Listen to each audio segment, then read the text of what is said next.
Now, with that, let me turn to this book, Paul Robeson, The Artist as Revolutionary. Paul Robeson, as you may recall, was born in New Jersey in 1898, dies in Philadelphia in 1976. In between those two dates, he excelled as a scholar at Rutgers University and at the Law School of Columbia University.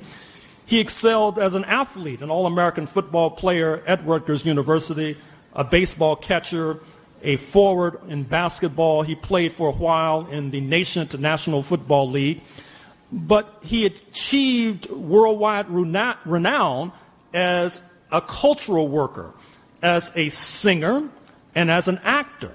It's not an exaggeration to suggest that at the apex of Paul Robeson's career, he was certainly the best-known black American on planet Earth, and may have been one of the best-known U.S. nationals in the world because, of course, his records were sold in profusion all over the world, and his movies also were broadcast all over the world as well. But Paul Robeson did not find that particular renown to be ultimately satisfying because he knew that despite his own personal attainments and achievements, languishing in the hellhole that was Jim Crow were his brothers and sisters, particularly in Dixie. What's striking about Paul Robeson as well, and is striking about a number of black cultural workers, particularly musicians, is that he found his initial fame and fortune not here in this country, but overseas. That is a repetitive pattern whereby black Americans and their artistic gifts are recognized more readily outside of the United States than inside the United States. In Paul Robeson's case, it was his moving to London in the early 1920s that allowed him to climb the ladder of personal success, allowing him to hobnob with the great and the good in London, allowing him to achieve what was one of his initial stellar accomplishments, which was playing the role of Othello in the well-known Shakespearean play, and also to excel in movies, initially in London, although, of course, he did make his mark in Hollywood nonetheless. But a turning point for Paul Robeson's life comes in the early 1930s when he is on his way to Germany and he confronts face-to-face the bare teeth of Nazi Germany. And this shakes him up tremendously, and he goes on from there to the former Soviet Union, where he encounters a friend from Harlem. Speaking of the late black lawyer William L. Patterson, a name you may recall because it was William L. Patterson who led the charge in the case, the Scottsboro case, the case of the Scottsboro Nine, a case that arises in Dixie in the early 1930s involving 9 black youth accused falsely of sexual molestation of 2 Euro-American women. The Scottsboro case is important because under Patterson's leadership and under the leadership of the International Labor Defense with which he was affiliated, the Scottsboro case was turned into an international clause célèbre, but not unlike what happened to apartheid South Africa in the 1980s. And it was that external pressure that was the first stage in the successful challenge to Jim Crow, which obviously reaches a victorious crescendo in the 1950s and the 1960s with the Brown versus Board of Education desegregation case in 1954, the rise of Rosa Parks, Martin Luther King, etc. in the 1950s and 1960s. But in many ways, the first chapter of that case was struck under the leadership of William L. Patterson. William L. Patterson happened to be a communist, a black communist. He, in fact, had been trained to a degree in Russia, in the Soviet Union. He spoke some Russian. He knew Paul Robeson because William L. Patterson, too, had been a lawyer in Harlem. At the same time, Paul Robeson was in Harlem. They reignited their friendship in the Soviet Union in the 1930s, and it was Patterson's proselytizing, along with Robeson's own experience with Nazi Germany and with Jim Crow in the United States of America, that helped to push Robeson to the left. From that point, he's transformed, You may recall that Robeson goes to the front lines during the Spanish Civil War, 1936 to 1935. One of the first chapters in terms of the attempt by the fascists under Adolf Hitler to achieve world conquest. The Spanish Republic is overthrown because of this ample assistance provided by fascist Germany and fascist Italy under Benito Mussolini. Paul Robeson contributes his talents and his funding to try to keep the Spanish Republic afloat, but to no avail. Context of White Supremacy. Gus T. Renegade in for another broadcast, hopefully to share constructive information on the system of white supremacy. Today's date, Thursday, November 21, 2019. So I have been told. This is our book club back at the normal time. Threw some people off last week coming on early. We are back, regular time slot, fifth installment of Dr. Gerald Horne, Paul Robeson, the artist as revolutionary. This is the first time we actually heard Dr. Gerald Horne. That was him speaking about this very book at the beginning. That was a talk he gave back in 2016. It's about 90 minutes or so. He talks about this book and Black Jacobins, his book on the Haitian Revolution. If you want to check it out, I can post the link. But I thought really important information in terms of talking about the way that Robeson was targeted by the FBI. There'll be more information about that in the book this week. Also remind folks, we talked about Walter White's involvement last week. We just spoke about him on Monday with the Moores Ford Bridge lynching, his involvement in that case, and he's going to pop up again and being someone who maybe had some conflict with Paul Robeson. Didn't like his influence in the NAACP, so we can be mindful of that as we move forward. And I guess we can also maybe be mindful.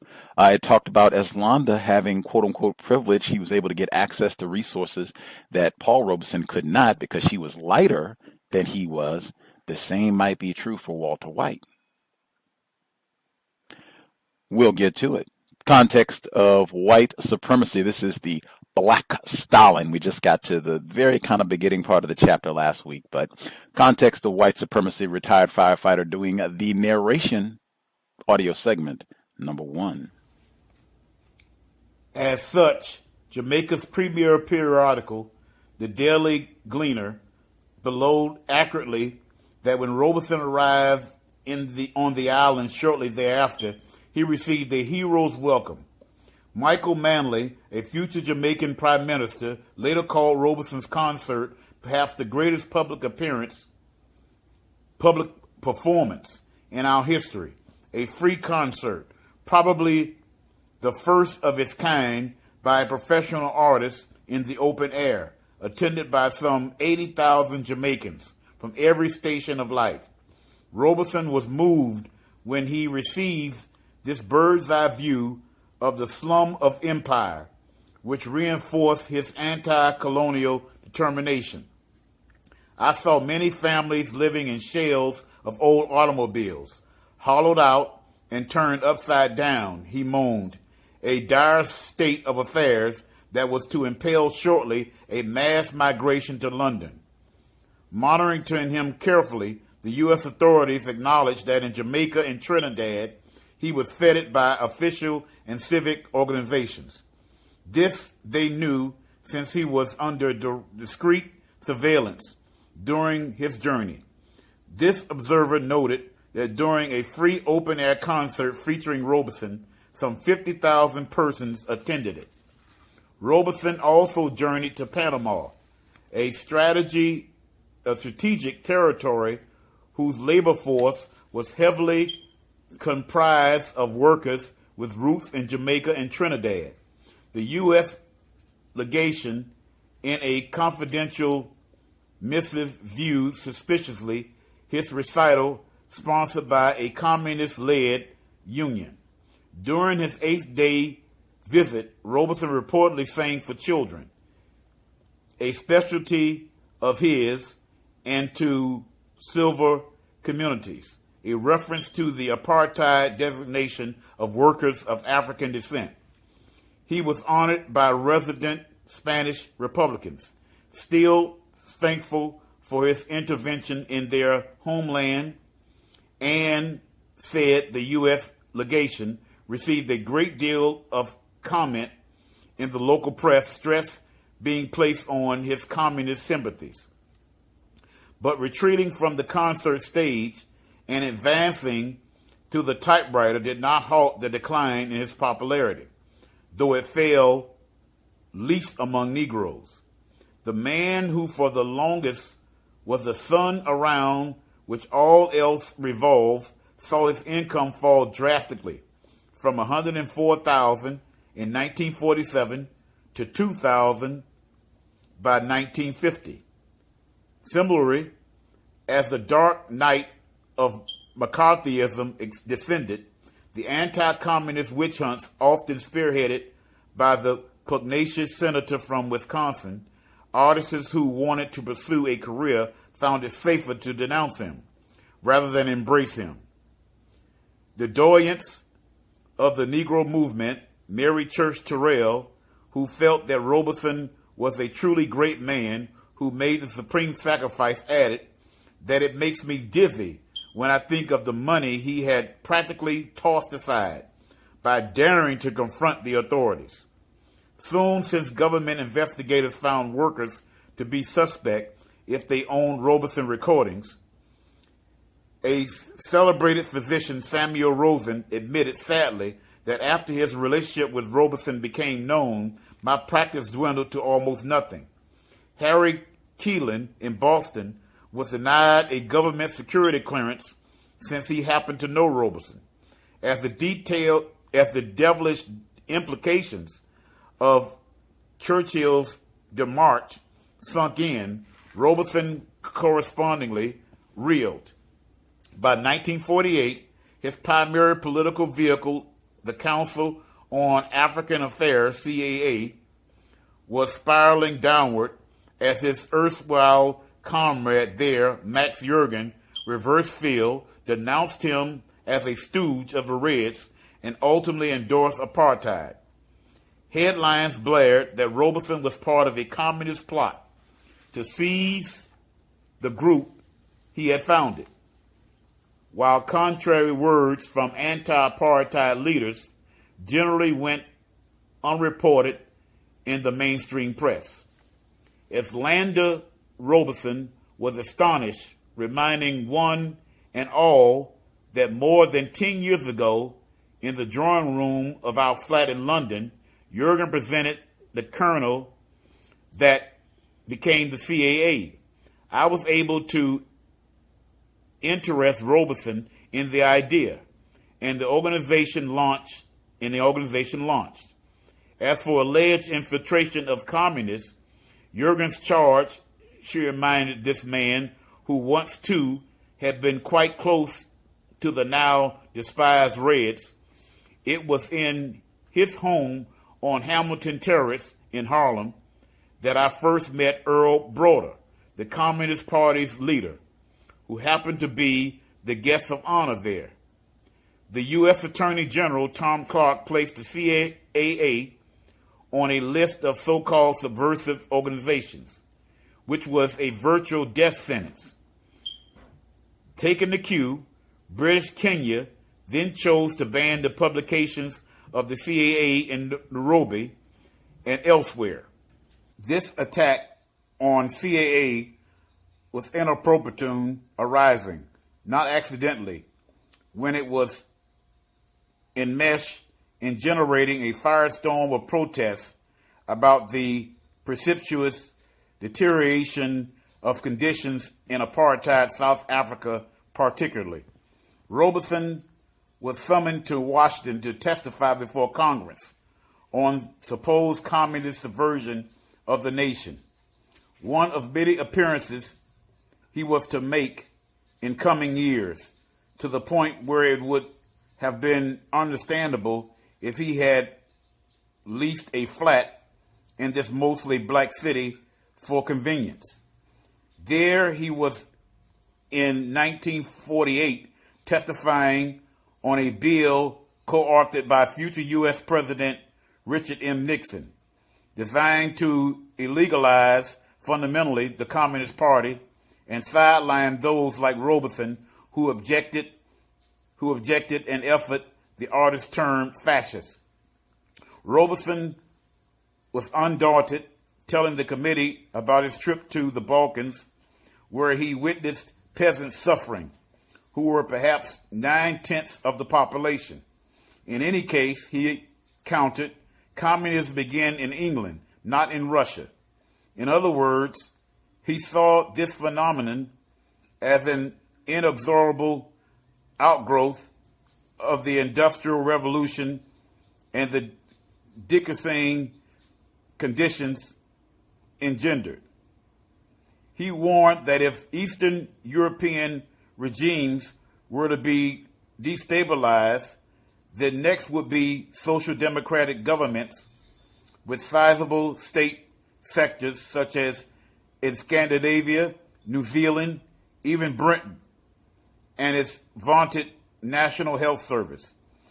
I see communism, he contended, as nothing but an extension of great public ownership of the main means of resource, while his opponents referred that plutocrats be allowed to extend their hegemony.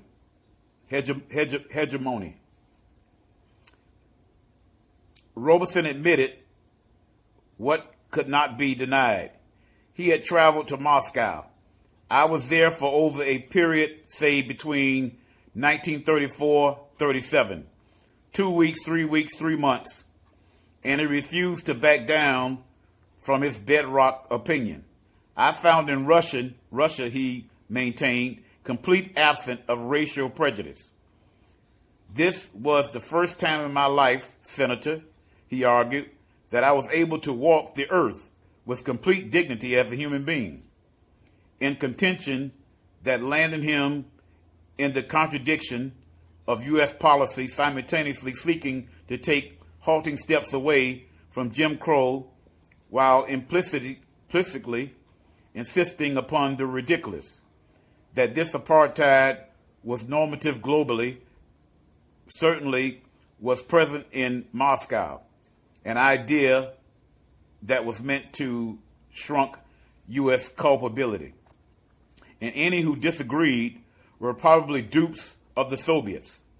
But Robeson, whose experience in London and elsewhere on the continent had taught him otherwise, found it hard to swallow the new U.S. line. The combative and burly Robeson told those assembled to be careful. If somebody would suddenly call me a name here in the room, I don't think I would do anything about it, but I would have a tendency to want to get up and knock the guy down. He defended his communist comrades, asserting, I don't think they do have as much allegiance to Russia as certain Americans seem to have today, say to fascist Greece, or to Turkey, or to Albania, or Transjordan. What about human rights violations in Moscow? He was asked. Well, he huffed, the Soviets had not nearly liquidated as many as the Negroes were liquidated in slavery, or that were liquidated in many parts of the South. Typically, Robeson sought to steer the conversation to broader ground, encompassing Puerto Rico, Liberia, and transgressions generally against Africans perpetrated by the U.S. and their allies, which did not endear him to the powerful. He had the temerity to raise the internment of Japanese Americans during the war as part of his indictment. Then he was asked bluntly, would you fight for America if we were at war with Russia? The artist cum attorney then responded, that would depend on the conditions of war with Russia, how the war came up, and who is in power at the time. A reply that U.S. patriots found wholly unsatisfactory. Patriots were also furiously dissatisfied when Robeson refused to say if he was a member of the U.S. Communist Party, and added that he would go into prison rather than answer this inquiry, a response he saw as minimally providing a covering rationale for those Reds not as well positioned as himself and unable to answer fully too.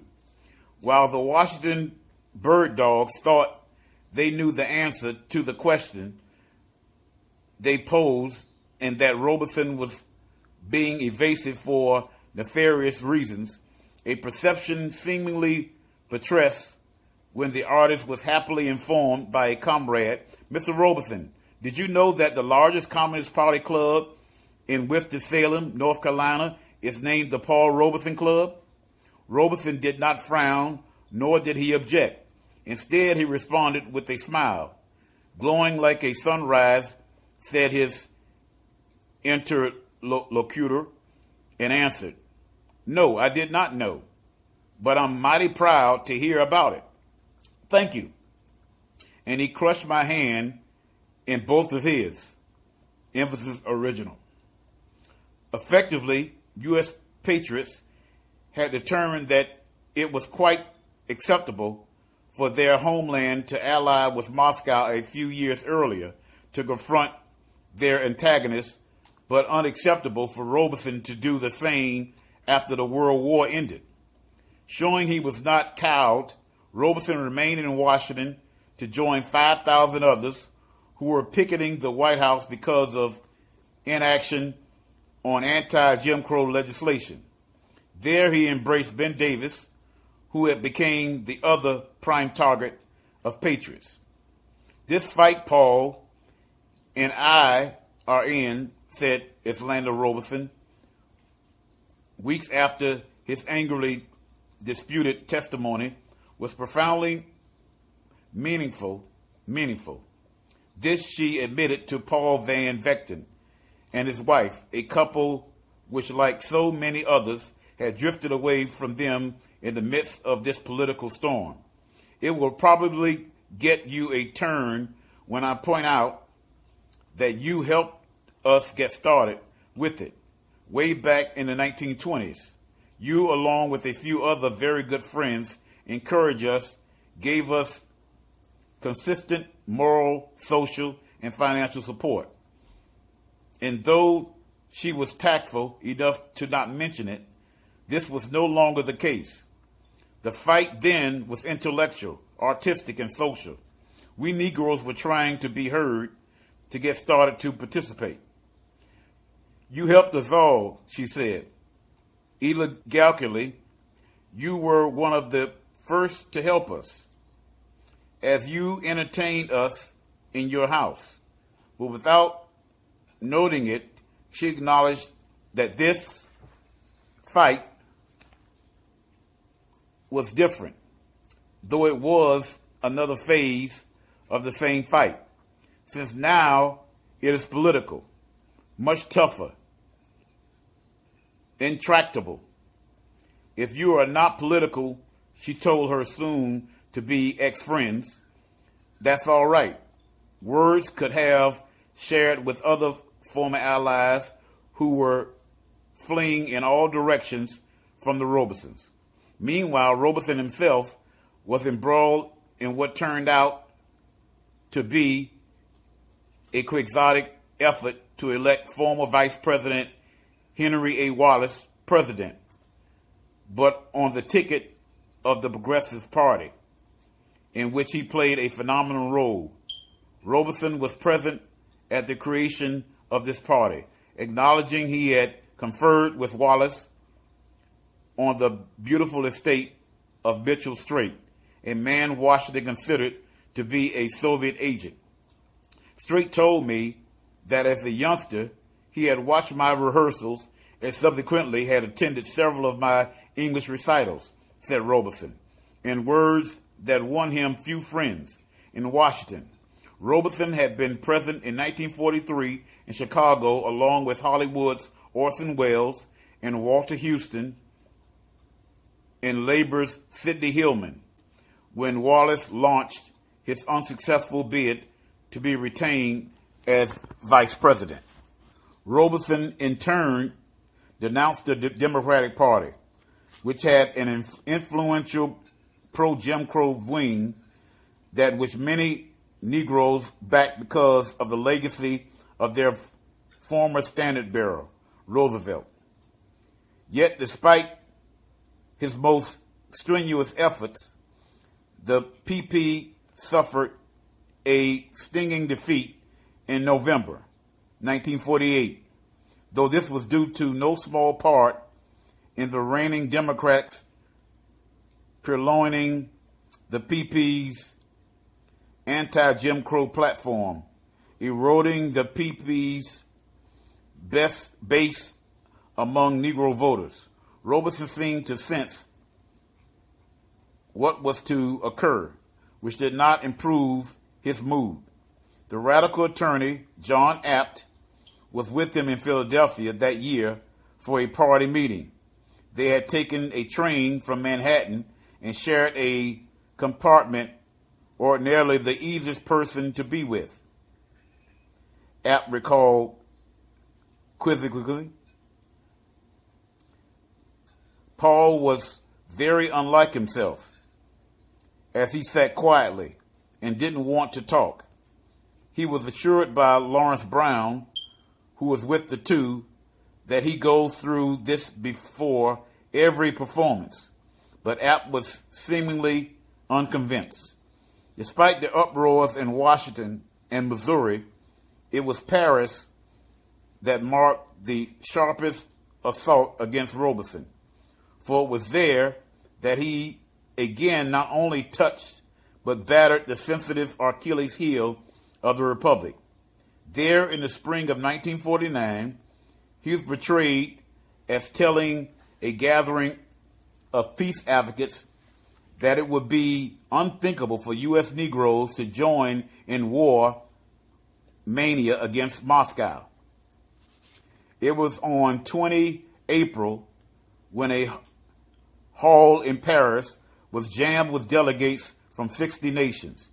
When Robeson entered, the entire audience rose as one and cheered with 2,500 voices in union. I doubt if any other person on earth could have elicited such spontaneous tribute, was the accurate comment made by an astute observer. Though present were Pablo Picasso and other notables. If Robeson had not repeated his remarks at home, the controversy may have died a slow death in Paris. But instead, the Negro press continued to trumpet similar remarks made in New Jersey. E.g., American Negroes must not be asked ever again to sacrifice on foreign shores. If we must sacrifice, let it be in Alabama and Mississippi. The eruption in the U.S. was volcanic, stoking more fury about Robeson.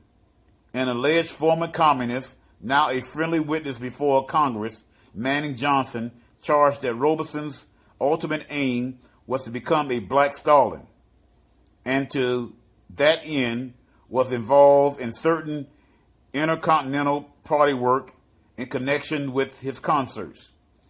George Schuyler, the preeminent Negro conservative, renounced Robeson's smearing of 14 million Negroes as potential traitors, which played right into the hands of our worst enemies. Max Jurgen, now one of his staunchest opponents, claimed in likewise. Walter White of the NAACP, who had once sung his praises, now denounced him. The veterans of foreign wars picketed him. When the Robeson supporter and prominent Negro columnist J.A. Rogers wrote that fear of Russia and communism, as well as outside criticism of the United States, have been the Negro's greatest benefactor in recent years. He was underscoring the ultimate importance of the Fuhrer a wounded U.S. elite scrambled to erode Jim Crow so as to position the nation more effectively to confront Moscow, while pummeling Robeson to make sure that few would be prone to heed his sage advice. Robeson's response demonstrated why the U.S. authorities found it necessary to clip his wings. In Belfast, he held 4 concerts, all of them sellouts. The English public, too, seems as fond, if not fonder, of Paul than ever, was Lawrence Brown's conclusion after alighting in London. He addressed a cheering 16,000 in Copenhagen and a rousing 40,000 in Stockholm, and tens of thousands more in Oslo, with his multilingual talent winning more adherents as the North Atlantic Treaty Organization, NATO, was being convened to confront what was thought to be his sponsor, Moscow.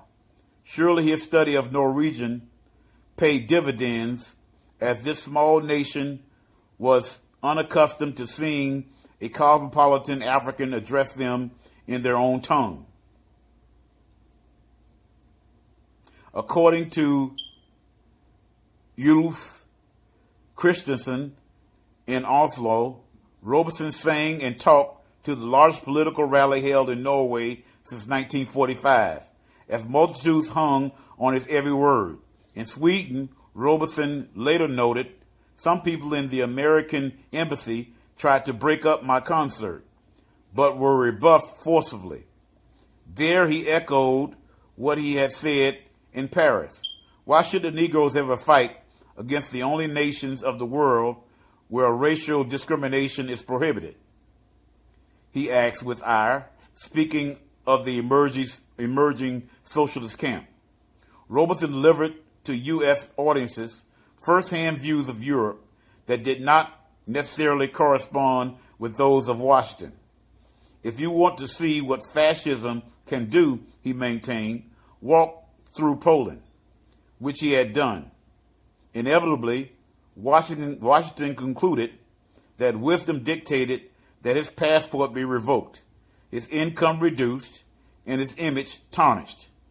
The unapologetic Robeson insisted that the emphasis on what I said in Paris was on this struggle for peace, not on anybody going to war against anybody.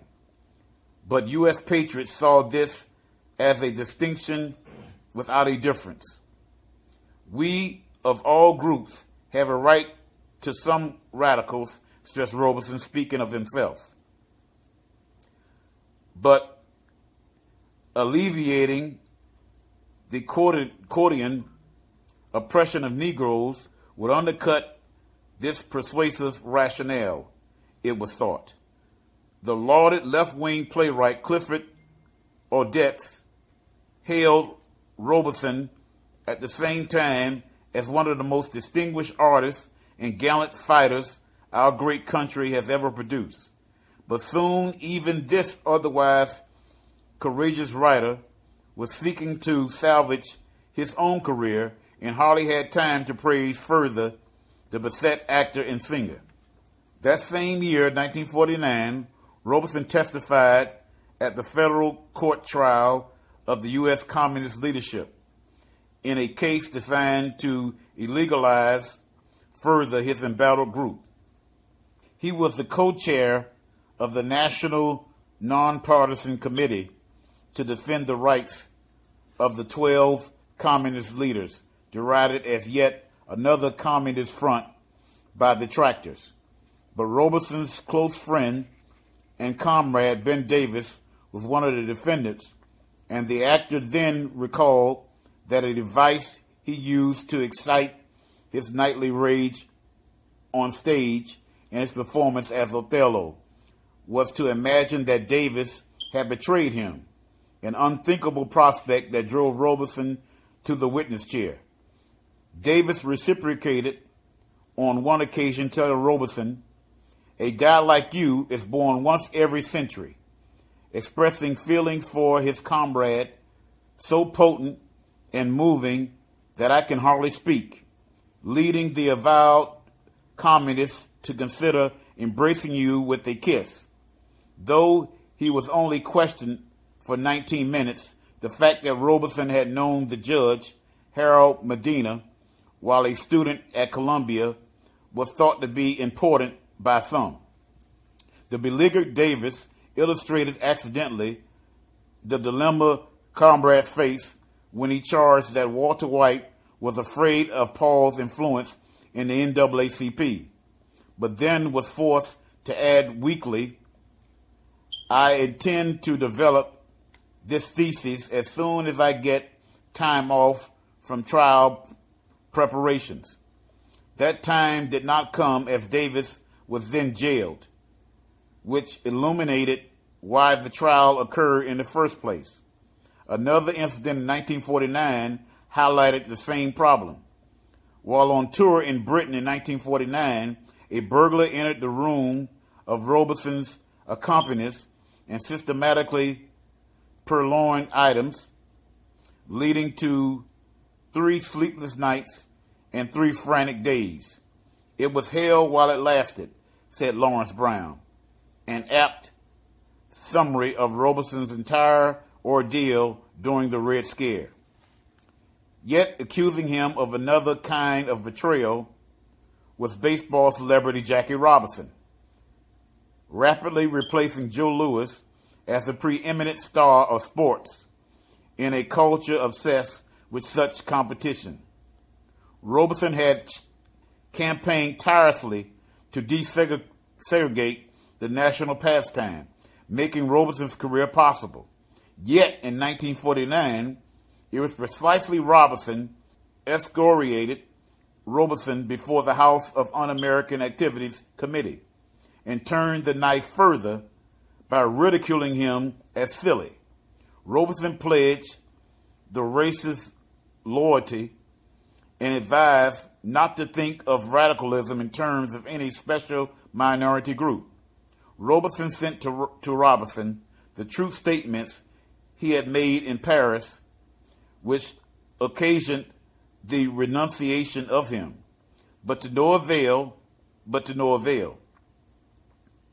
Simultaneously, the NAACP, which had honored Robeson a few years earlier, turned against him with a vengeance. At the group's 1949 convention in Los Angeles, Robeson's Progressive Party was vigilant, which it was said toned down the NAACP crowd considerably, leading to a lively battle, leading further to quite a victory. But this was to be short-lived, for the NAACP became the vehicle through which anti-Jim Crow concessions were channeled, providing a material basis for the defenestration of Robeson.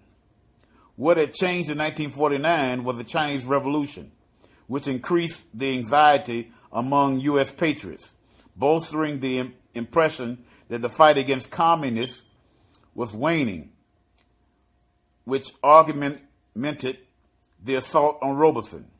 This reaction heightened when a biography of Robeson by the communist writer Shirley Graham, soon to be the spouse of W.E.B. Du Bois, was translated into Chinese, bringing kudos from Nanking.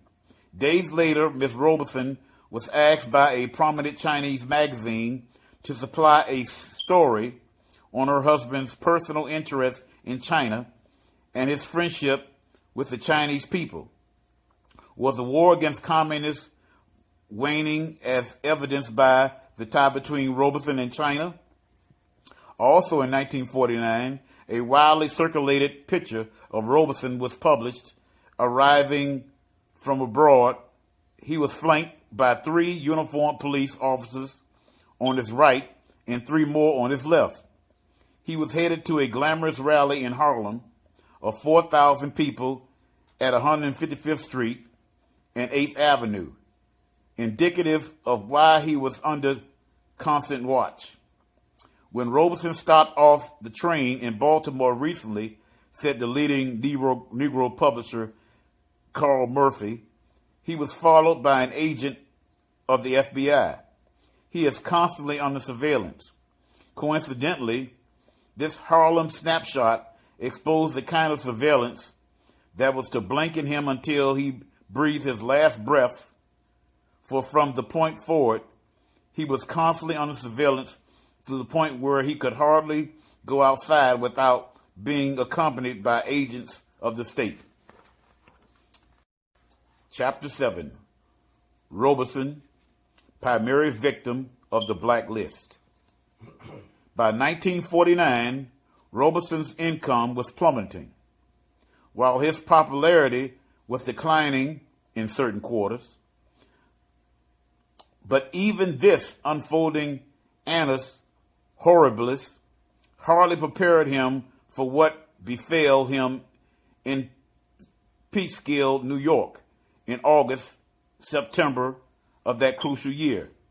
For it was then that what he had encountered in Missouri a few years earlier came close to derailing him again. He almost lost his life. He had come to Peekskill, north of Manhattan, for a concert on behalf of the Civil Rights Congress, headed by William Patterson, who had helped to draw him closer to a commitment to socialism. More than 15 years earlier, during a decisive conversation in snowy Moscow, widely publicized, this concert was to take place in a lovely dale that what transpired was decidedly ugly. A howling mob of assailants brutally attacked those assembled with the idea of claiming the scalp of the star of the show, Robeson. They had tried to kill him in Peekskill, said his wife later. After Peekskill, Robeson was compelled to travel with what she called security, or the equivalent of bodyguards, whom, if too meddlesome, could keep him at arm's length from adoring crowds to his detriment. Such a raucous unwelcome was nothing new for Robeson. Later, journalist Abner Berry recalled a similar disruption of a Robeson rally in Houston during the tumultuous presidential election campaign of 1948. In other words, even before the turning point that was Peekskill, and in the prelude to this disturbing event, there was a disturbing trend emerging of forceful, even violent interruptions of Robeson's public appearances. This Robeson had not failed to recall. I remember, he said, our famous tour in the South in the 1948 election campaign, standing before 4,000 Negro and white citizens of Houston amidst rowdy tumult. Yet that ugly moment in Texas hardly prepared Robeson for the tumult in Peekskill. Behind the anti-communist sentiments marshaled by military veterans, said the American Civil Liberties Union, speaking of Peekskill, was prejudice against Negroes and Jews, egged on by provocation of the local press, aided by the mob spirit of youthful hoodlums. These opponents of all sorts, numbering an estimated 10,000, eventuated in a vicious assault on the concert goers, numbering an estimated 15,000.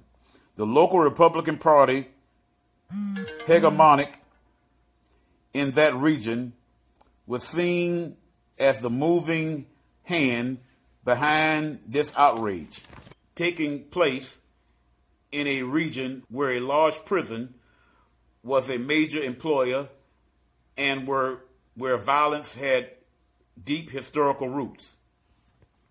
Mr. Robeson was understandably outraged, shocked by the presence of about 1,000 rioters, armed with rocks and stones, with knives, with hate and hysteria, and whiskey with vile speech.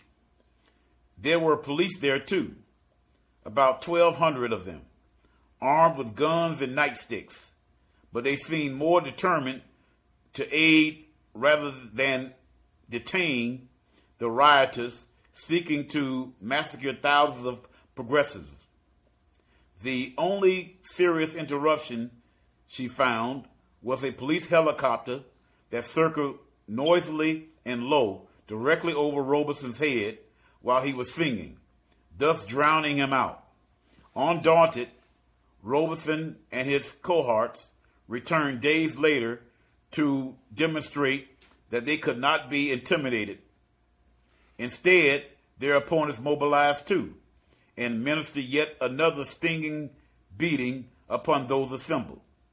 Luckily, only 150 were injured during this second event, albeit sick seriously, when hundreds of automobiles and scores of buses carrying Robeson supporters ran a gauntlet of stone-throwing demonstrators.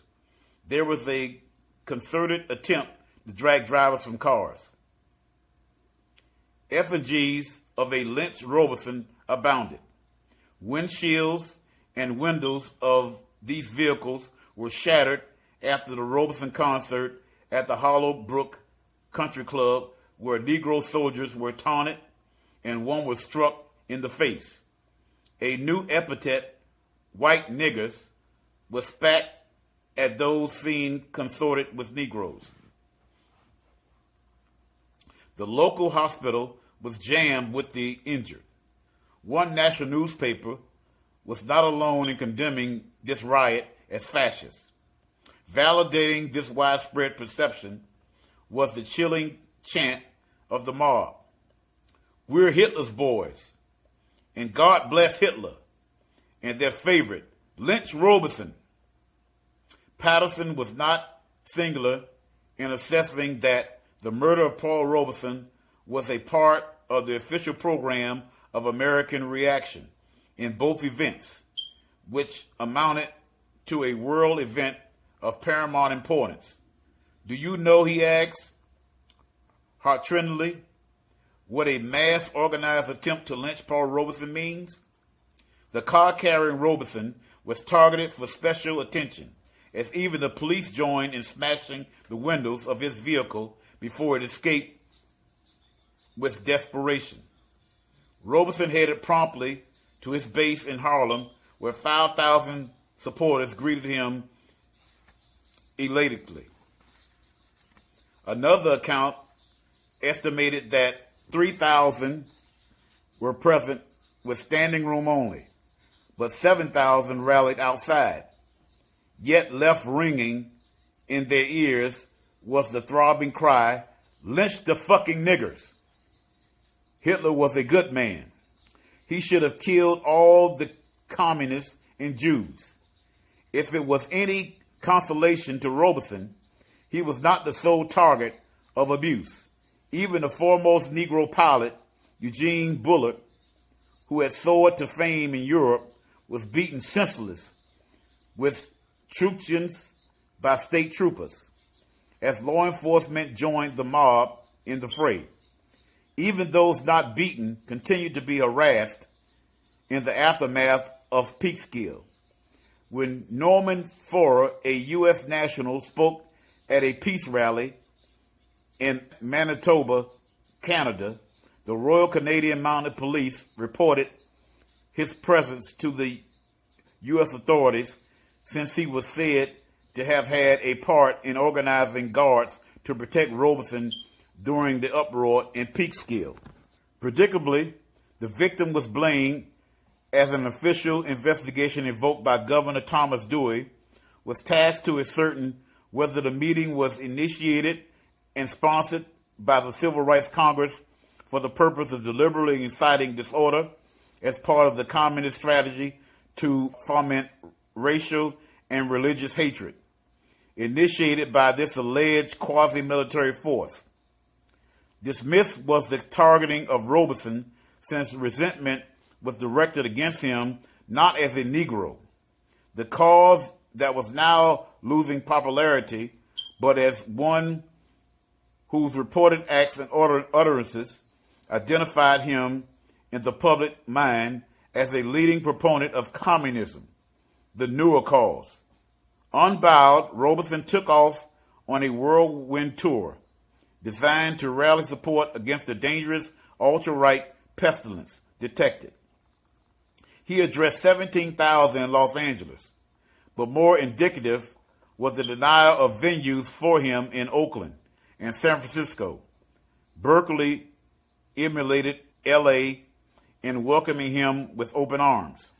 Further north in Seattle, a battle royale ensued as to whether Robeson would be allowed a venue, with those defending him losing their jobs. Subsequently, a department store sacked a Negro worker who sponsored Robeson's appearance in the Pacific Northwest. Heading eastward to Minneapolis, Robeson was denied a venue to sing and lecture. Even left-wing unions turned down an initiative backed by the National Negro Labor Council. The University of Minnesota campus acted similarly after tickets had been printed for his appearance. Finally, he found a private site in St. Paul, but then the American Legion threatened to riot, a proposal that was joined by the veterans of foreign wars and local businessmen. In short, as Cold War tensions rose abroad, this was felt at home. The logic was that if real or imagined communists were not tolerated abroad, why should they be continents at home? Peekskill continued to haunt Robeson's appearances, with the scent of violence hanging ominously, which was a deterrent to his making public appearances. 2 years later, Patterson lamented after one U.S. appearance, where thousands appeared and many were turned away, that it is true that the threat of violence and assassination hangs constantly over Robeson's head. Despite this miasma of fear pervading the atmosphere, Robeson refused to retreat from his solidarity with Moscow, and vice versa, though this was near the heart of the matter. Shortly after the Peekskill debacle, Moscow affixed his statue atop a mountain peak in Kinshasa. In Russia, I felt for the first time like a full human being, he explained later. I did not feel the pressure of color as I feel in this committee today, referring to the House Un-American Activities Committee. The Russian language and music he missed in 1951 seemed to suit my voice, perhaps because of the kinship between the Russians and the Negroes. They were both serfs, and the music there reflects the same note of melancholy touched by mysticism. Thus, that same year found him in Washington, D.C., singing and lecturing before 5,000, with Negroes comprising about 25% of the audience, in a benefit for now communist-led China and a local organization considered a communist front by the authorities, confirming his status as the reigning Russophile and the embodiment of the then Peking-Moscow alliance. He was proclaimed once more to be the Chalepin of the race.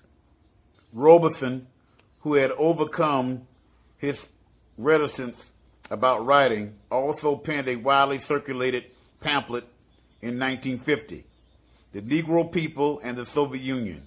A mere 15 pages and selling for 2 cents, was the text of an address he presented at Manhattan's Waldorf Astoria Hotel at a well-attended conference of the National Council of Arts, Sciences, and Professions, a left-led grouping.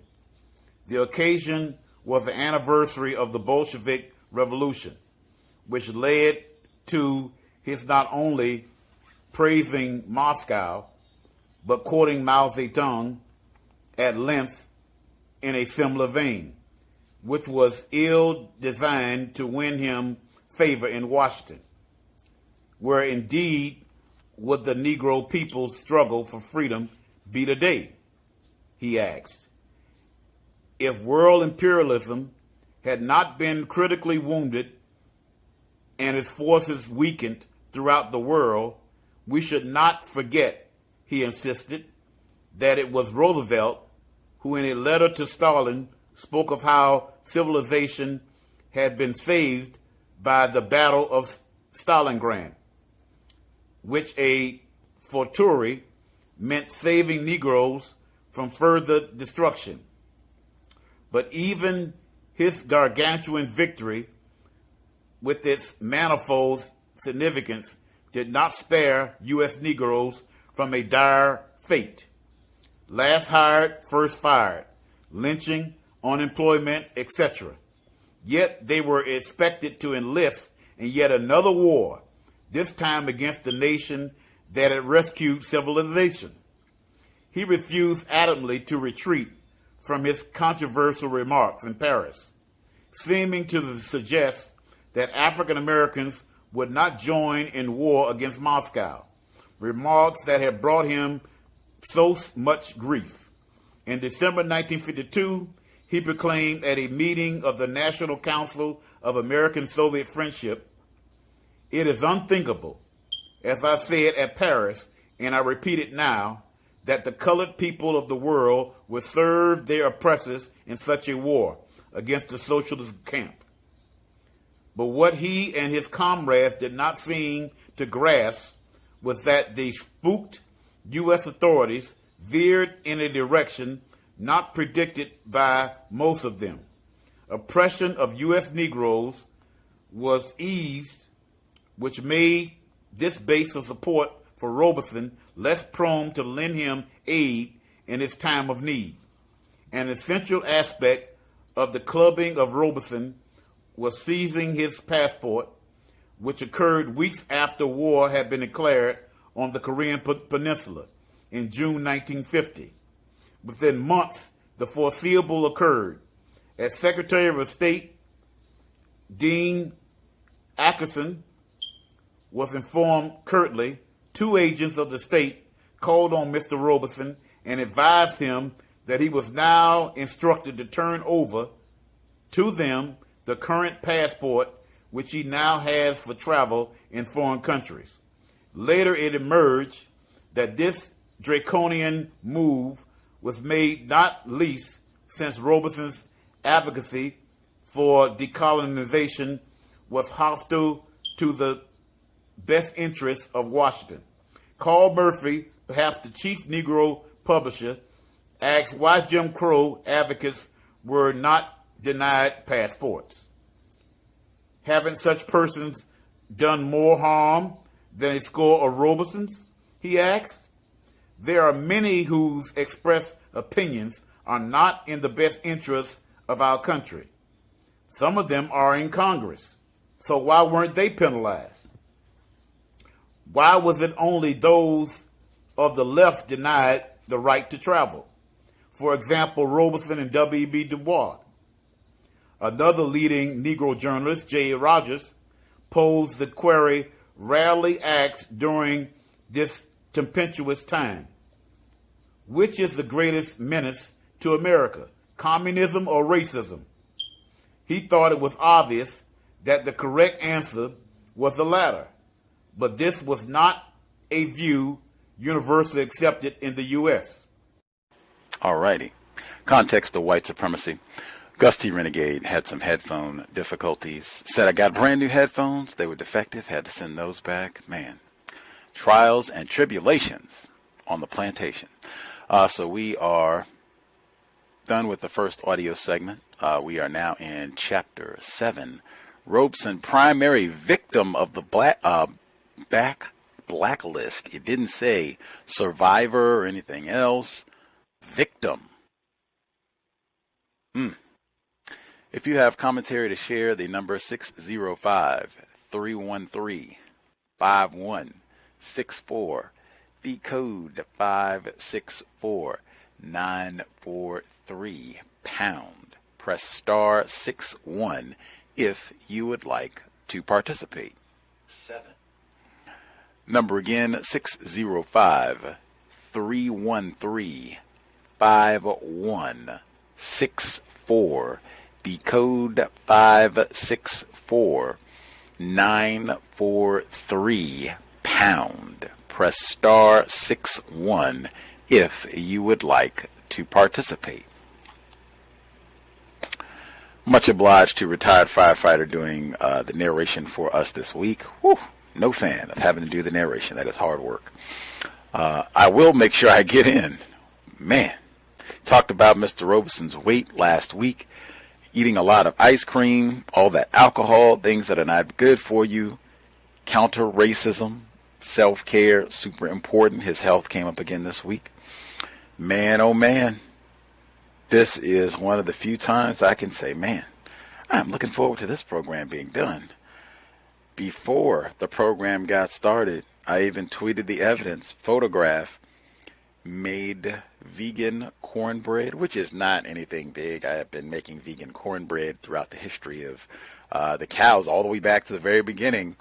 But I made vegan cornbread for the first time in a long time. And wow, came out great. Tweeted photos. I am super looking forward. You do not have to miss out on anything being vegan. Very, very simple. Normally it's just a few minor adjustments, and in many cases, upgrades. Vegan cornbread. Post-program feast. Anyway, before we get there, number again, 605-313-5164. The code 564943 pound. Press star 61 if you would like to participate.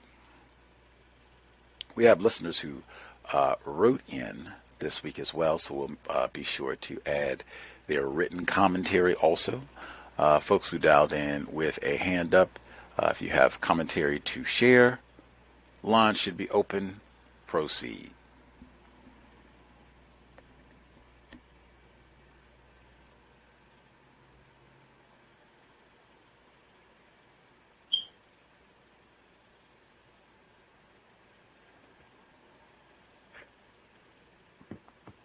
Yes, may I be heard? Greetings, Mr. Demery 4.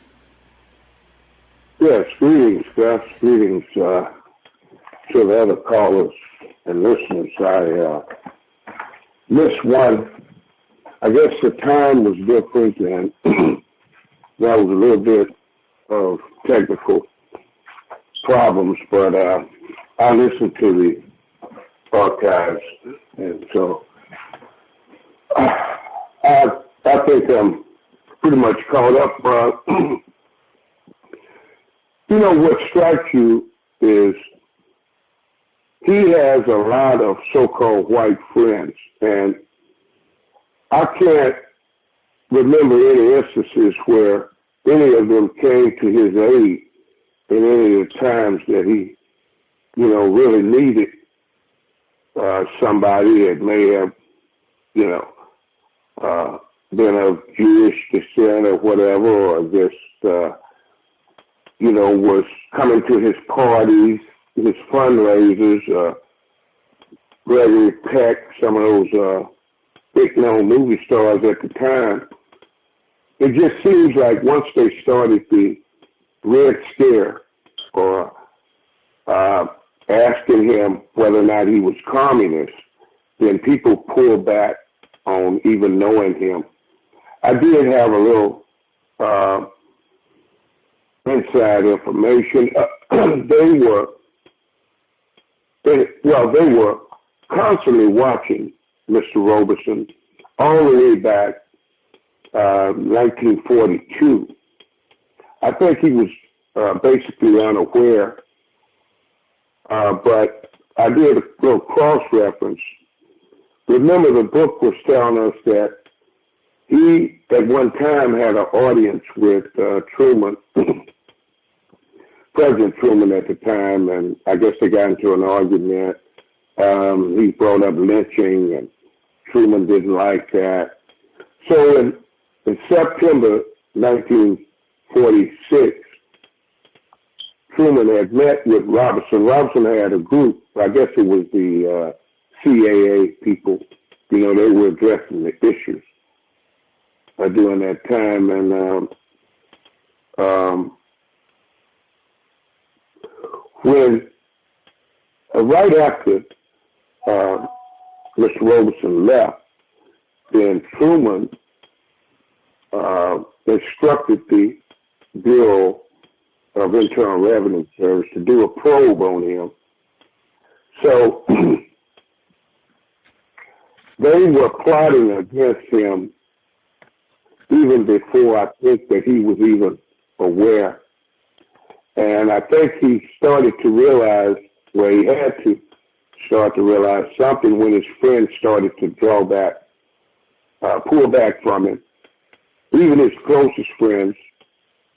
And like I said before, some of these close friends are suspect because the book pointed out that someone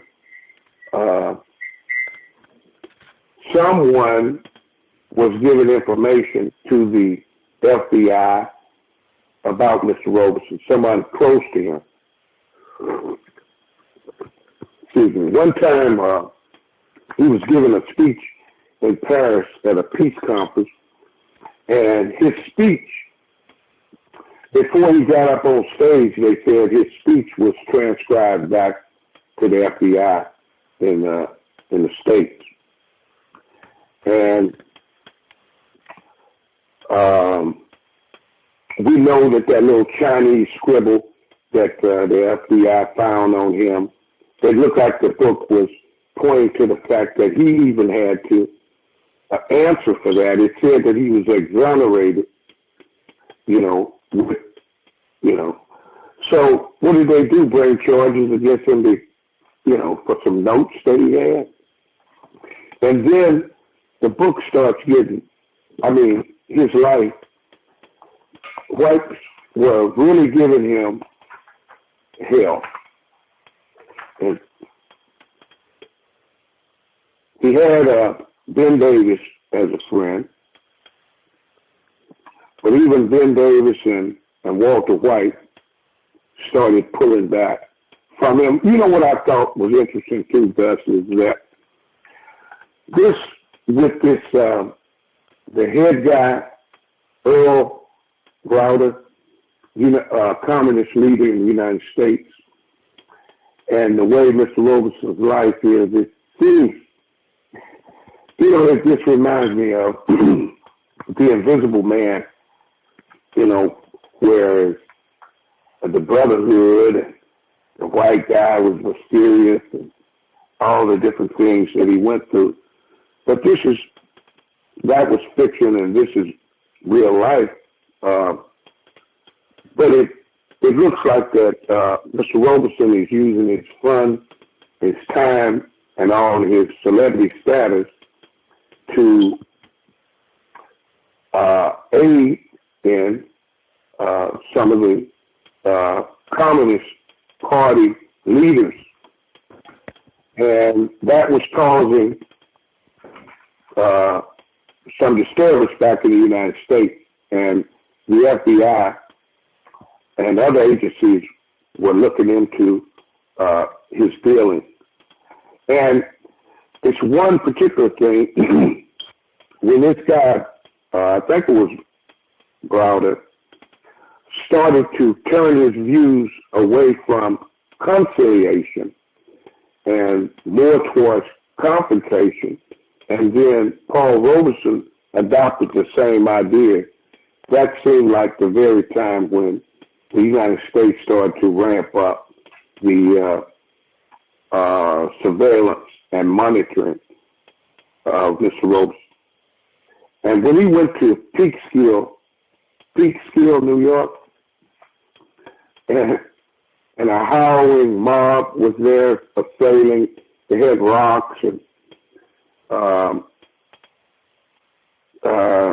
I guess this is the time when he first started to get security and bodyguards.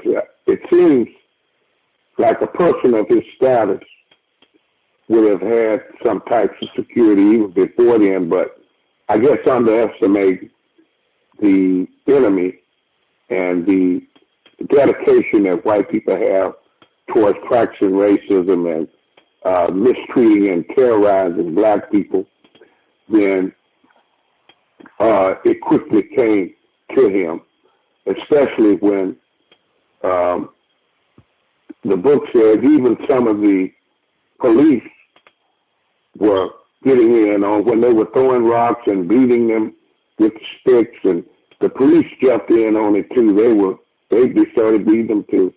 And one time, Mr. Robeson was singing, a helicopter was this is ridiculous. I hate to laugh, but flying over his head, to interrupt his singing. Directly over his head. Imagine the cost of helicopter fuel and all of this. I mean, just the extent that these whites would go through just to practice racism. And then mentioning Mr. Eugene Bullock, I guess, was a foremost Negro pilot, and they beat him unconsciously. Well, I didn't like the way the book phrased this either. It was saying that this mob of white people was yelling out, "Bitch, the effing nigger. Hitler was a good man. He should have killed all communists and Jews. If it was any consolation to Robeson, he was not the sole target of abuse." That's a weird way to put that. And then he goes on to tell you about Eugene Bullock, how he was beaten senseless. The state troopers joined in on it. It's just horrendous what they had to go through, and then being called up before a Senate investigative committee.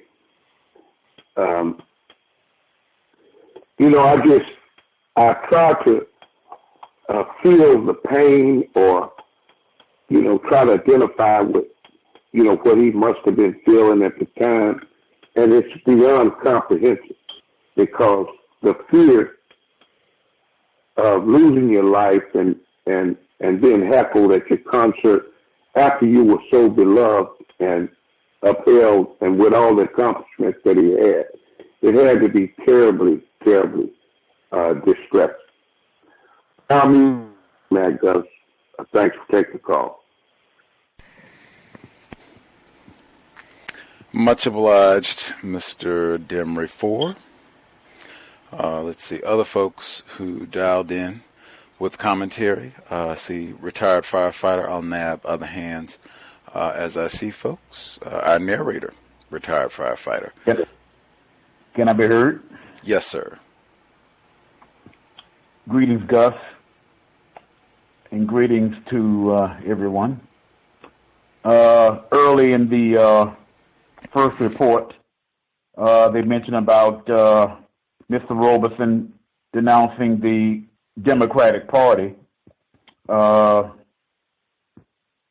As we all know, the Democratic Party presently is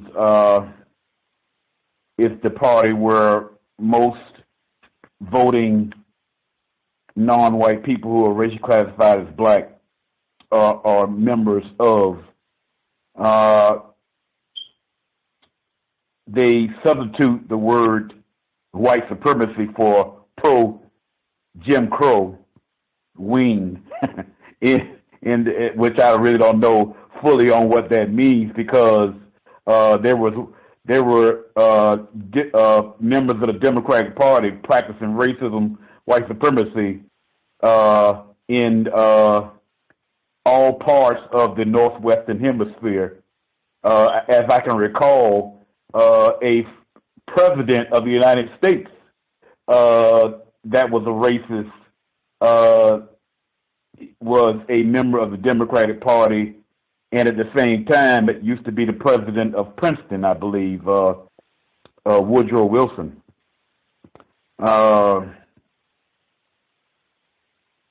Yeah, and I can see what the writer was stating by giving some kind of favor to Roosevelt because he used white people are very smart. They're not ignorant about racism, so therefore they know they can basically conjure up non-white people to show favor to them by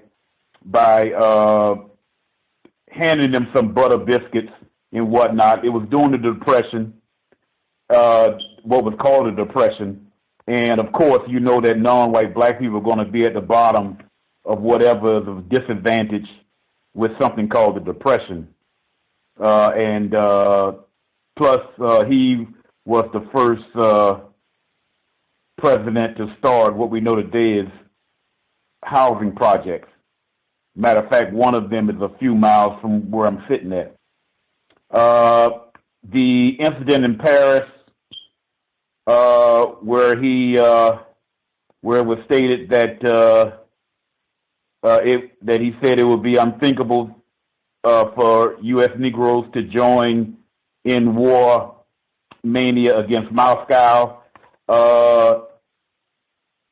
Mr. Robeson was very bold by making the comment in itself. I would say I'm not a legal expert, but I've heard from somewhere, but that possibly can be considered to be sedition, and it certainly would put his life in danger. I would say so. Even if something like that is said today, it probably would have a similar reaction to the person who says it, especially if it's a non-white person with the influences that he had. On the next page I have here about the I'm still well, I mean, I get the term "quote unquote" Black Stalin. That's typical of white people. The name calling. It takes on some sort of purpose to characterize a victim of racist white supremacy in some sort of way. So you give them a distinction, some sort of nickname of some sort, and keep ruining his reputation in the most subtle but powerful of ways. I've underlined here: Negroes must not be asked ever again to sacrifice on foreign shores, and if we must sacrifice, let it be in Alabama and Mississippi. That is basically a very, very powerful statement, and I can see where that would really step up the process of either injuring and or killing Mr. Robeson from that standpoint. And I'm not speaking of the times. The times can happen actually now with something like that being said by especially someone who has the influence that he had. I underlined about George Schuyler, the preeminent Negro conservative. In other words, the system of racist white supremacy, old strategy, where they would bring up another non-white person and have them to make statements countering what another non-white person is said, to have non-white black people arguing and fussing and fighting with one another. Of course, that's the old strategy that the racists use. Also, the head of the NAACP, it says Walter White of the NAACP, who once sang his praises now denounced him. Yes, that is a similar pattern that takes place. That the press that is controlled by the racists, as well as other factions, would have non-white people distancing themselves from a particular person that is targeted. Veterans of foreign wars is just a metaphor for white people that carry guns. So that's understandable on denunciation is concerned. I got down here on my notes. It says here an unapologetic Robeson insisted that the emphasis on what I said in Paris was on this struggle for peace, not on anybody going to war against anybody. Old strategy. Presently, it was used to confuse the reason for former NFL football player Colin Kaepernick reason for not having the correct posture for that song. The white supremacists would kind of like confuse up the reasoning and make it seem like something else other than what he said. So that's a old strategy that the racists do, and they still use it today. I have here on page 117. I have a comment down here I wrote down, reminds me of the Deacon for the Sphinx with Robert Williams. Let me read. The beleaguered Davis illustrated accidentally the dilemma comrades faced when he charged that Walter White was afraid of Paul's influence in the NAACP. The same thing took place with Mr. Williams at one point in time, because he was getting a lot of attention from young people with his strategy, and the NAACP actually, as we all know, called him up and basically warned him about his means that you're going against our rules and blah blah blah and that sort of thing. And I'm seeing a similar situation. In other words, someone that is basically has a idea that may be different from another victim about how to solve the problem, and that also unfortunately promotes argument with non-white black people. I underlined, for some reason, I'll just read it, yet accusing him of another kind of betrayal was baseball's low. Okay, Jack, I think all of us know about this, if anything, in the book, that when Mr. Robeson spoke before that particular committee that was headed by the racist suspect McCarthy, it actually made him sort of famous outside of baseball for doing it. I do somewhat appreciate the idea, unfortunately was after the fact, that he did apologize for being duped into going in front of the world and making those comments and statements. He realized later that he was being used, which is something, unfortunately, that all of us can make that mistake, I would say. I'll just go a little bit further. Yes, everybody's been mentioning how much now the the pressure.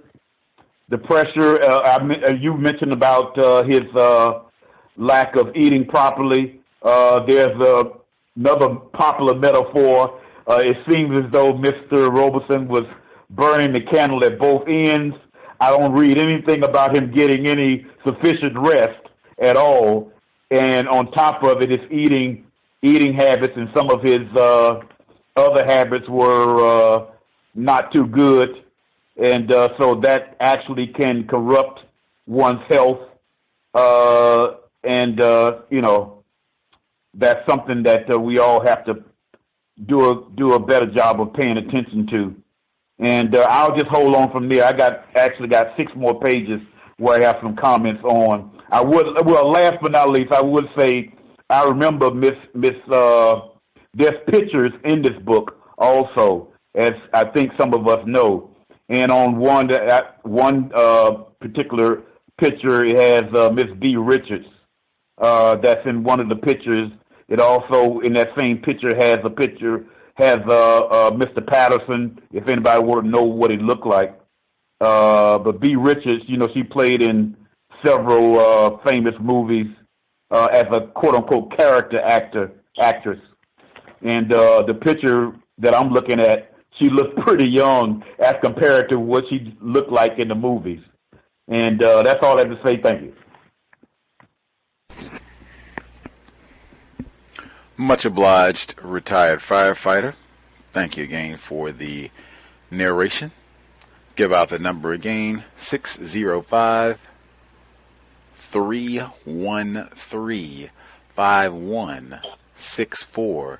The code 564-943#. Press star 61 if you would like to participate. We had a listener, investor, wrote in. He had commentary as well, trying to get our listener feedback in also. I looked up the playwright Eugene O'Neill, one of the most revered playwrights of the 20th century, and learned he wrote a play not much talked about called The Hairy Ape, about a coal miner and his relationship with a white woman. The protagonist, Hairy Ape, was said to represent a white man. However, because of his being a coal miner, his face was covered in black soot during the performance. Critics have suggested that this could be blackface, and the hairy ape is actually a representation of a black male. Robeson played the role of the hairy ape in London, 1930. With regards to Robeson's body, I came across an interesting documentary titled Here I Stand. I watched that yesterday and today, which is free online. Yes, sir, about Robeson. It describes the infatuation that avant-garde artists had with Robeson's body. Moreover, the documentary talks about artists photographing Robeson nude and cropping his head out of the picture. The text talks about a life-size nude sculpture of his body being banned at a Philadelphia exhibition. We talked about that in the book. In Chapter 4 of the text, admiration of Robeson's body is remarked upon by a London executive discussing his role in the movie Sanders of the River as a perfect figure, probably the finest of all contemporary males. All of this brings to mind homoeroticism and consumption exhibited by racist suspects as discussed in Woodard's The Delectable Negro. Top 10. Mentioned that earlier this week on the program. Much obliged, long-time listener, investor. That documentary is outstanding. That is the same title of Robeson's autobiography, which I think folks should check out. Always great to hear folks in their own word. But the documentary is outstanding. It actually has video from the Peaksville, New York terrorist incident. There's video footage. Or I guess they said that there were a number of violent clashes. But I think it was Peaksville, because that's what they were talking about, and that's what they showed. So I think it was Peaksville. But I guess it could have been. Oh, okay. Yeah, that's what I thought. So it's Peaksville. But it is stunning. It's one thing, you know, like to hear an incident of terrorism, regardless of what it is. It's like to hear someone talking about the Scottsboro boys, to hear someone talking about the bombing of the Birmingham church in 1963, to hear someone talking about Dylann Roof's terrorist attack, is totally different to see it. And to see this mob and white women. You don't have a system of racism, white supremacy, without racist woman and racist man, and there are a lot of white women in Peaksville thumbing their nose. That's something, they don't even do that anymore. I had to look online to even see what that is, but that was like popular in the 20s and 30s of a gesture, an insult that you could do with your hands, like giving someone the middle finger or something of that nature. But oh man, those white women are out there and they're thumbing their nose at him, and they got signs, lynch ropes, and they got, it is that right there. I can totally understand. That would drive you to drink. That would drive you to miss some nights of sleep. That would, life traumatizing incident. I mean, even to step back, I'm scared. He could have been killed. This is happening more than a decade before Emmett Till was lynched. You're talking 20 years before, 30 years before Dr. King was killed. I mean, he easily could have been killed. He, his wife, all of them could have been killed, and it would have, been a photo opportunity. Let's, get his genitals. I got Paul Robeson's genitals in a jar, keeping them there for the last 20 years. That easily could have happened at this point in New York or anywhere else. That being said, step back, personally, yes, I could have been killed if I'm, Paul Robeson. I could have been killed, blah, blah, blah, all that. But just step back. I'm an attempted husband, oh my God, my wife could have been killed, and I couldn't have done anything about it. They could have tortured her, and I, would have been hell. They could have tortured me, and she would have just had to watch. What? Attempted marriages? That would be another inch. You talk about strain on your marriage. Can you imagine? You're together and almost lynched. A mob of whites thumbing their nose at you and saying, lynch that nigger, kill the fucking niggers. I mean, marital bliss. All right, so I go back to the beginning of my notes. Man, oh man, I've enjoyed the book more as we've gone along. Monitoring him carefully, the U.S. authorities acknowledged that in Jamaica and Trinidad, he was feted by official and civic organizations. This they knew since he was under discreet surveillance during his journey. I feel like they were saying that in a myriad of ways throughout the portion that we read. Under surveillance. Under surveillance. If it's this much, it's probably understated. That's generally been my conclusion. If it's this much, and how many times we've had sentences where they heard about this conversation or this got transcribed, he must have been under extraordinary scrutiny. Every waking second of the day, I can't even imagine that level of stress to be watched that much. Next, they said Mary Church Terrell, who felt that Robeson was a truly great man who made the supreme sacrifice, added that it makes me dizzy when I think of the money he is practically tossed aside by daring to confront the authorities. That is black self-respect. And it reminded me, Mary Church Terrell, who is prominent in her own right. She's published a book about racism, white supremacy. She chided W.E.B. Du Bois she chided Frederick Douglass for marrying a white woman. That's one of the first things that comes to mind. But she's figure in her own right, attempted counter-racist. The very next paragraph. Soon some government investigators found workers to be suspect if they owned Robeson's recordings. Look at that there. Every other paragraph. And it's not just you. If any of your Negro friends like you, are cool with you, buying your records, buying your books, we'll go after them too. Make sure they don't get a job. Harass them too. Make sure everyone leaves you alone. Have other black people talking bad about you.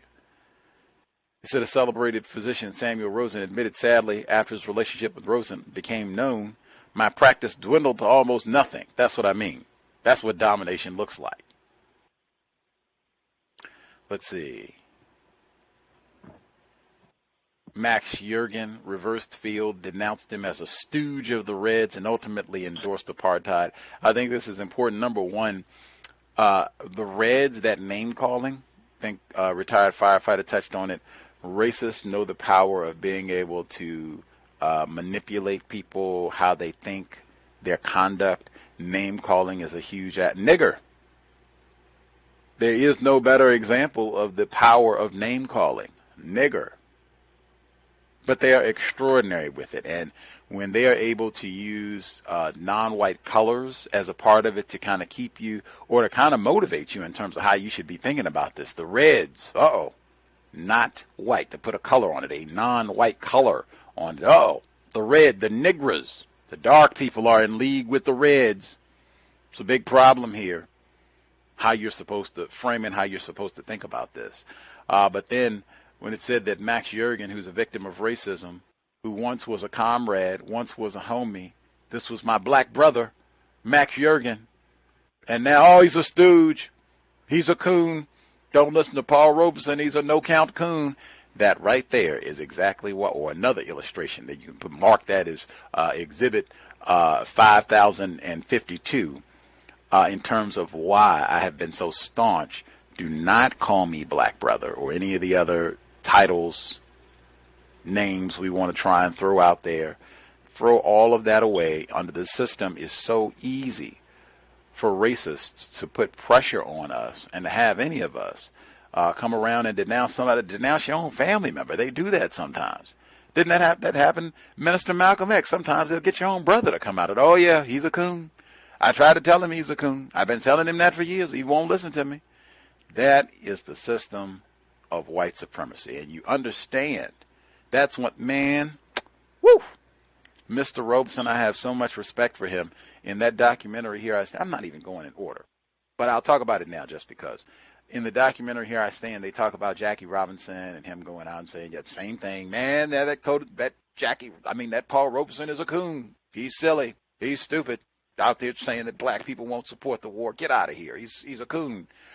Paul Robeson didn't turn around and say, I'm a coon. You're a coon. You're a Sam. He didn't say that. In the documentary, it said Mr. Robeson understood, oh, man, this is the power that white people can put. Matter of fact, empathized with Jackie Robinson, said, man, I know he's going to regret this. I said, oh, my gosh, I'm stunned. Black self-respect to the nth degree. I think Dr. Welsing would have co-signed on that one. Like, wow.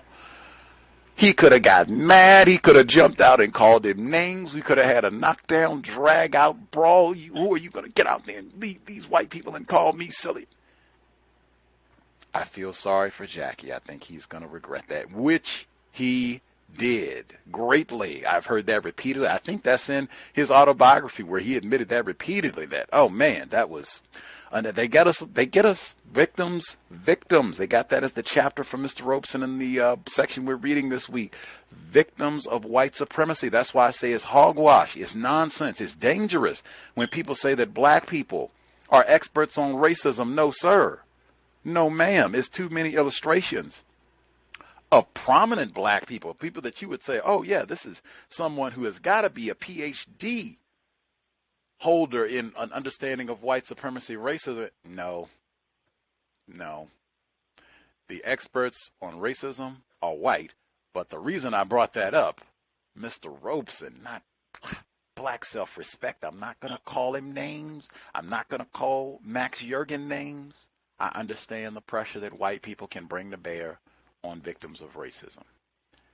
That is the challenge of the counter-racist. Don't take it personal when other victims of racism who once said you were cool, now they turn around and they think you're a coon. Next. Let's see. In 1948, testifying on a bill co-authored by future U.S. President Richard M. Nixon, designed to illegalize fundamentally the Communist Party and sideline those like Robeson who objected an effort the artist termed fascist. Reminded me of Dr. Welsing when she said that is end-stage white supremacy. And just looking at the powerful white people, you got future presidents, members of Congress, Senator McCarthy, and J. Edgar Hoover, officials from all over the world paying attention to you. Every word you say, where are you going? What are you doing today? We got people, that's their only job, is to keep tabs on you. Let's see. He said, I found it, this is Mr. Robeson, I found in Russia he maintained complete absence of racial prejudice. VGQ, this was the first time in my life, Senator, he argued that I was able to walk the earth with complete dignity as a human being.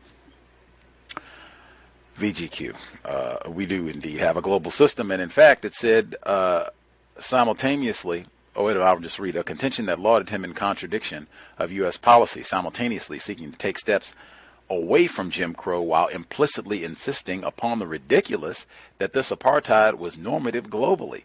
I highlighted that because I said, isn't this apartheid, white supremacy, normative? Meaning, isn't this the same? Isn't this routine to be expected worldwide? Unless I've been confused. I think it is. Let's see. That point, I guess someone else had pointed that they felt the book wasn't written correctly, talking about the mob in Peaksville. I pointed out last week I didn't think it was written correctly. Dr. Horne, I didn't think it was written well in talking about the section where his car was sabotaged. I thought it could have been much more direct in talking about the attack. And I felt that there were a few portions throughout the book, but I just highlighted. He said, meanwhile, Robeson himself was embroiled in what turned out to be a chaotic effort to elect Vice President Henry A. Wallace. This is from the novel. This is a reference to the novel Metaphor, Don Quixote, which I suspect some people have or have not read, but it's very popular in schools, especially if you major in English or do a lot of studying of prominent literature over the past 200 years or so. This one will pop up most definitely. But that's the type of term, chaotic, that I generally would say, oh man, this is not intended for victims of racism. This might not be intended for black people. This might be intended for what they might call a more scholarly audience, more white people.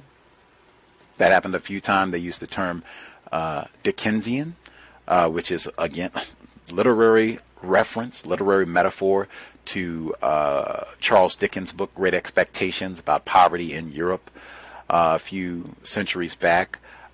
Again, if you're more in the scholarly world, you would know these terms, you would know these books and the references. If you are a victim of white supremacy, maybe you don't know these books, maybe you don't know these terms, maybe you miss these metaphors, these references completely.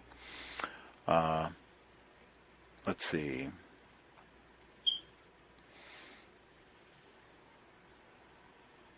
Oh, they mentioned the eruption in the U.S. was volcanic, stoking more fury about Robeson, an alleged communist name-calling. Now a friendly witness before Congress, Manning Johnson, charged that Robeson's ultimate aim was to become a black Stalin, more name-calling, and to that end was involved in a certain intercontinental party work in connection with his concerts. George Schuyler, who I just mentioned, George Schuyler, he wrote Black No More, which is a 1930s novel. Dr. Welsing has mentioned it. I've mentioned it on the program a few times, where black people, there's an invention where they can change themselves and not be black anymore. That's what the book is all about. But that's who George Schuyler is, preeminent Negro conservative.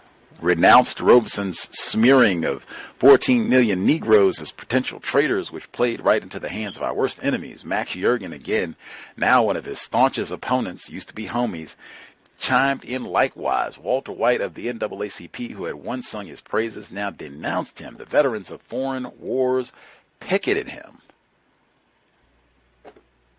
Man, oh man.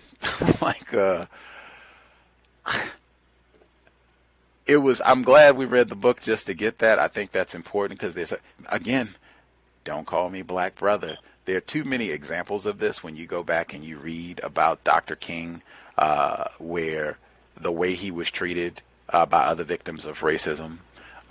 Same thing with Minister Malcolm, the way he was treated by other victims of racism, where we can do a lot of pretending about, oh yeah, I love me some black people. Love me some black people. The system of white supremacy makes that impossible. They can easily pressure your friends and all. That's why all the snitching thing. Yeah, I know you're homies and everything, but we're looking at 50 years. So either you can do the 50 years he can do the 50 years. If that's your homie and, you got the 50 years, no problem. Hey, you got to do what you got to do for your homie. But, I mean, is he that much of a homie? And they pretty much show us that in a variety of ways worldwide. That's what the system of racism, white supremacy is. That's how this system thrives. Again, to not be surprised about that. And part of my code, hey, I'm not going to buy into all of that to begin with, so that I don't take it personal either way. When people are saying, oh, that's my black brother, Gusty. Whatever. Moving forward, when the Robeson supporter and prominent Negro columnist J.A. Rogers, who wrote Sex and Racism, he wrote quite a bit about sex and racism, wrote that fear of Russia and communism, as well as outside criticism of the United States, had been the Negro's greatest benefactor in recent years. He was underscoring the ultimate importance of this furor. A wounded U.S. elite scrambled to erode Jim Crow so as to position the nation more effectively. That was another portion where I paused. Really? 1940s? This is before, like a decade before Emmett Till was lynched. This is like 20 years before Dr. King was assassinated in broad daylight. Like, really? In the 1940s? People think that's accurate? That white people were scrambling to erode Jim Crow in the night? This is like a decade before Brown versus Board of Education. Deliberate speed, that's what they said. Which is worse now than it was then. Like, really? That's another one where I'd point and say, I don't know. And who is this book written for? It sounds like we're doing some pussyfooting, maybe for the audience, maybe. I'll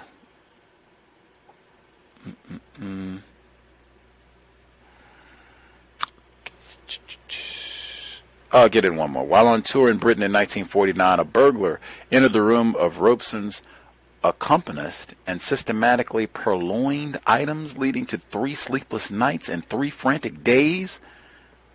Talking about not getting enough rest, it was hell while it lasted, said Lawrence Brown, an apt summary of Robeson's entire deal during the red non-white scare.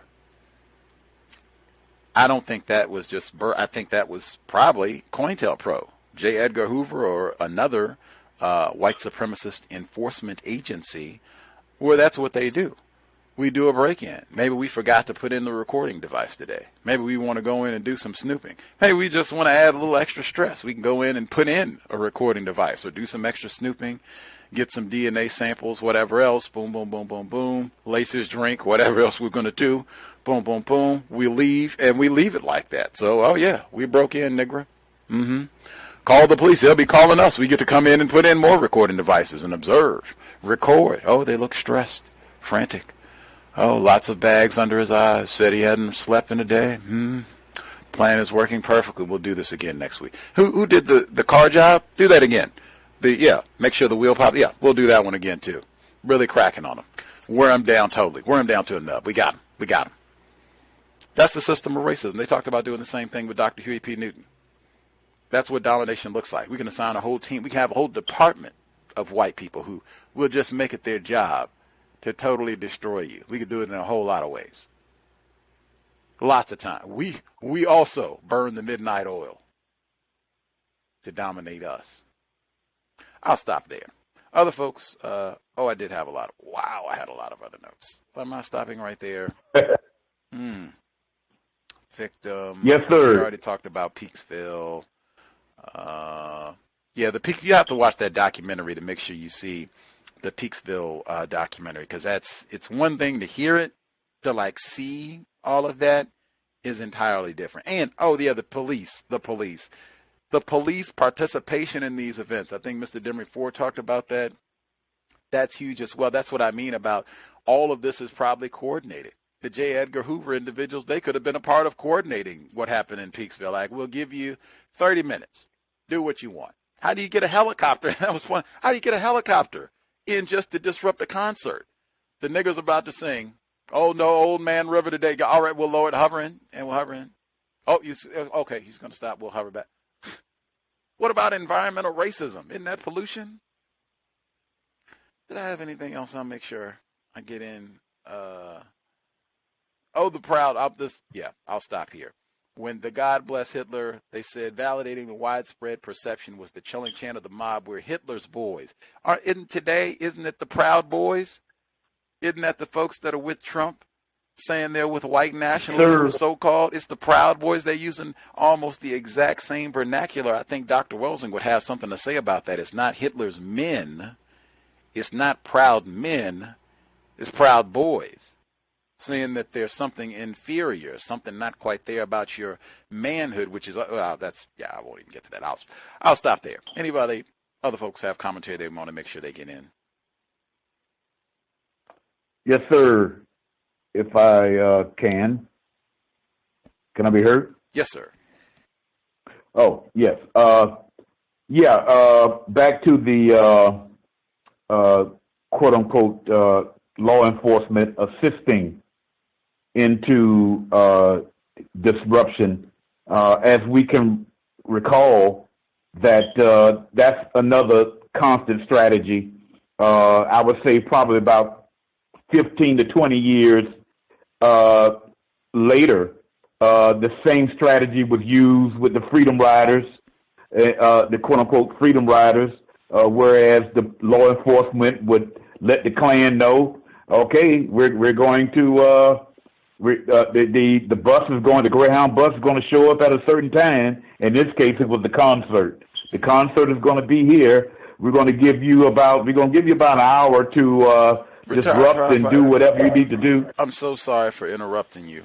We have about 3 minutes before we get to the next audio segment, and I missed that there were folks who didn't get to share it all. So I at least will get. Oh, yeah. Okay. Go ahead. I'm so sorry. I got plenty of time. Go ahead. Thank you for yielding. Irie, sorry I missed you. Did you have comments you wanted to get in before we get to our second audio segment? You should be with us, ma'am. Thank you. Hi, everybody. I just want to say real quick, when you were talking about when people say, or white people say that non-white black people are experts at racism, I think that's a very subtle and racist way to say that we're experts in being mistreated. And that's all for now. Thanks. Oh, that was brief. Much obliged. That is important, though. We are not the experts. We'll check in with Henry in Chicago really quick before we get to the second audio segment. Did you have a few brief comments? We have about 2 minutes before we get to the second audio segment. Yes, sir. The important thing in regards to what you were saying about Jackie Robinson and Paul Robeson, how Robinson kind of attacked verbally Paul Robeson, but Robeson not attacking back verbally. It kind of reminds me of what's going on today with, black people who are on TV who are basically kind of name-calling each other just because they disagree. One incident is the Stephen A. Smith and Terrell Owens thing, where Terrell Owens basically said that Max Kellerman was more blacker than Stephen A. Smith, which was ridiculous, but it reminded me of the mistake that Terrell Owens, the professional football player, had made. And I admire people like Robeson and Dr. King also, who, was called Uncle Tom, preeminently by, people like Malcolm X, but Dr. King never said anything, or never name called, back at Malcolm or anybody else who would call him those names. So that's all I had. I'll mute my line. Whew. Need a sedative. Stephen A. Smith was mentioned. I try not to ever watch his content, my Lord. Victim of racism, but it's just I try not to ever. That exactly what you heard. Exactly what you heard. That's I'm trying not to ever watch that content. We will get to the second audio segment for Mr. Ropes, and we are in Chapter 7. There is a brief cameo of Gus T doing a snippet of audio right at the end, just the last page or two, but mostly a retired firefighter doing the heavy lifting for audio segment number 2. This is Dr. Gerald Horne's Paul Robeson, The Artist as Revolutionary, audio segment number 2 on the context of white supremacy. Still, as early as his passport being snatched in 1950, it was predictable that ultimately Washington would have to yield to unremitting pressure from abroad, India and Africa not least, and return Robeson's right to travel. For it was in that very same year that Robeson was part of a small group invited to attend an intimate reception in honor of India's ambassador to the U.S. By 1958, his passport had been returned after a lengthy hiatus. He then told inquirers in Sydney that his income fell from $100,000 to $2,000 in the next 12 months. After Peekskill, he was in 1947. Here he was in 1947, said Carl Murphy of Baltimore, speaking of Robeson's ranking among the first four as a singer or an actor, with 86 concerts scheduled, which would average between $2,500 and $3,000 per concert. Then he spoke out controversially, and all 86 were canceled. Money isn't everything, he opined, but such philosophically hardly diminished the significance of Robeson's loss. The loss included his Connecticut estate, which was put up for sale weeks after his passport was taken, as Robeson sought to retreat to Harlem. The nutbag state, once so welcoming, now too was hostile. In Hartford in 1952, a heated controversy erupted when he sought to hold a concert at a local high school. In 1952, said Miss Robeson, there were then undergoing terrific financial pressure because the government would not allow Paul to work, nor to leave the country and go where work waits him. And it was difficult to unload a house with 12 rooms and 5 bathrooms. She was now alone in this drafty edifice, as her spouse scampered from coast to coast in a precarious attempt to rally similarly beleaguered left-wing forces reeling from the gale-force winds of anti-communism. Nowadays, he could not travel without a bodyguard, an added expense and a turnoff for audiences who desired close and intimate interaction with their hero. The harassment of Robeson, the denial of his passport, and the like were designed to turn him into a non-entity. Making Robeson radioactive was the intention. Dubois reported that he had been invited to make the commencement address at the predominantly Negro school in Baltimore, Morgan State University. But when the president realized that Dubois had been present during Robeson's controversial remarks in Paris, he begged the elderly leader frantically not to come. To be fair, the U.S. authorities were reacting to another Robeson initiative explicitly designed to embarrass the U.S. authorities, and as with his charged confrontation with President Truman in the White House in 1946, it was also designed to place in the dock the U.S. authorities. It was also designed to place in the dock the U.S. authorities. It was in December 1951 that Robeson, Patterson, and the Civil Rights Congress presented a petition to the United Nations accusing the U.S. of perpetrating genocide against African Americans. The petition was a sickening cataloging of various atrocities involving state complicity, if not action. The finger of accusation on the cover of the petition, sold by the tens of thousands in various languages worldwide, was that of Robeson. It was he who presented the petition to the authorities at UN headquarters in Manhattan, at a moment when the U.S. was charging the socialist camp with human rights violations. The Robeson petition was trumpeted globally as yet another example of Washington's hypocrisy and brutality. It also serves to prod the U.S. authorities in response to ease the horrific maltreatment of African Americans, setting the stage for what came to be called the Civil Rights Movement. In this historic process, Robeson played the role of sacrificial lamb.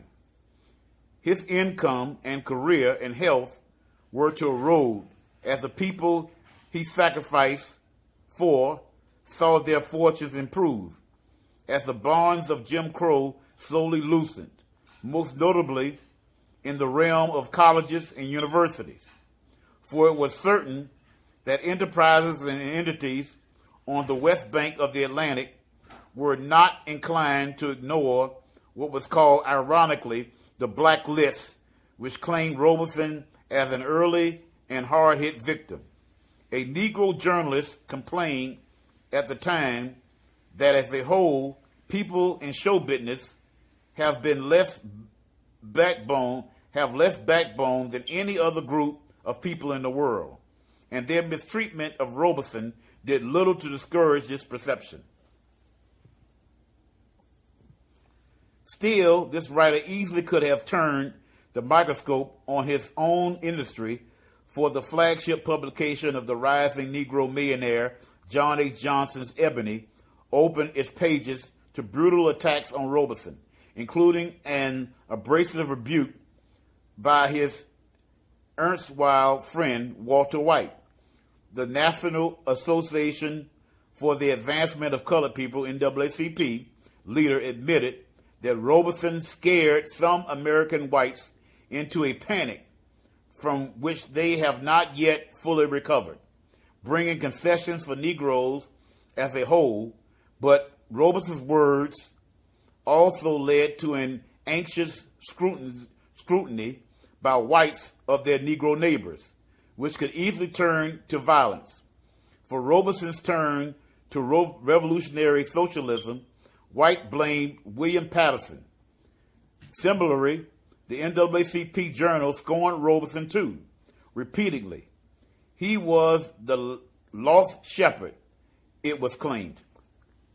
On the other hand, part of the approach to Robeson was to critique him in a more sorrow than anger tone, portraying him as upset with a Jim Crow now receding, manipulated by Savingly type figures such as Patterson, Robert Rourke, one of colonial Kenya's staunchest defenders, went as far as to claim that Robeson had a chance maybe to have been the first black president of the U.S., but allowed anger to get the best of him.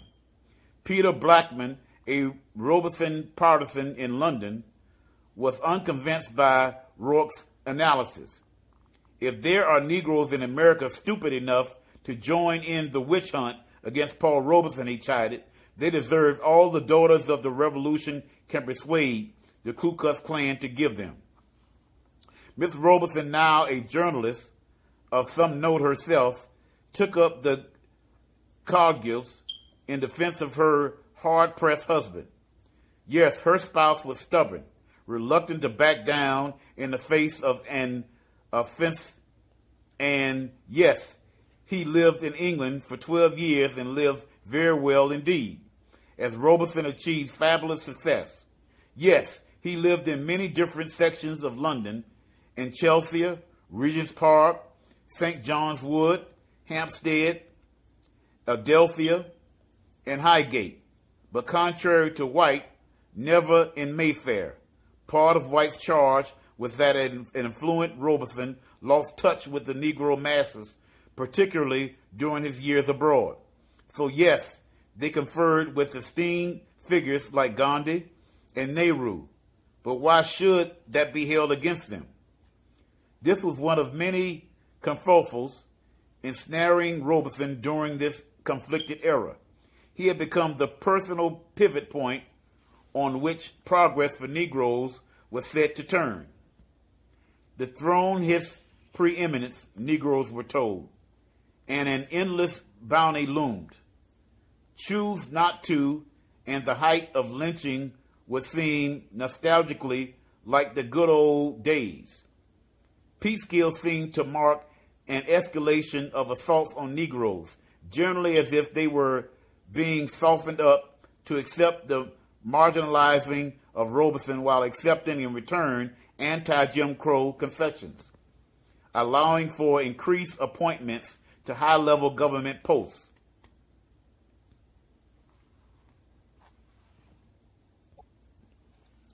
Some people remark, said journalist James Hicks in August 1950, that never in their lifetime have they seen such unbridled hatred for Negroes, a reality inseparable from the developing phobia about Robeson. A quizzical Negro journalist chewed over this quandary and concluded that in the United States today, many white people are asking the same question over and over again, i.e., what are we going to do about colored people like Paul Robeson? What not to do was to allow him the right to travel abroad to rally anti-Jim Crow forces. The U.S. authorities were quite concerned that with Indian independence, Robeson's pre-existing tie to Nehru could be leveraged on his and his people's behalf. Months before Peekskill, the U.S. legation in New Delhi desperately sought corroboration of a story of Robeson's proposed visit to India. Disconsolately, the legation reported that we should not count on GOI, Government of India, to refuse visa for such action when it became known leftist elements and raised suspicion Nehru had aligned with U.S., a cardinal sin in the estimation of the potent socialist movement there. Vijaya Lakshmi Pandit, India's ambassador to the U.S., in contacting Essie Darling at a time when Robeson was under fire, termed her the best kind of friend anyone can possibly have. She was now drawing up my brother's program for his pending visit, referring to the Prime Minister Nehru. He has written to see you and Paul privately for a good talk. But now such global contacts were being viewed by the NAACP leaders as evidence of how Robeson had lost touch with the everyday Negro.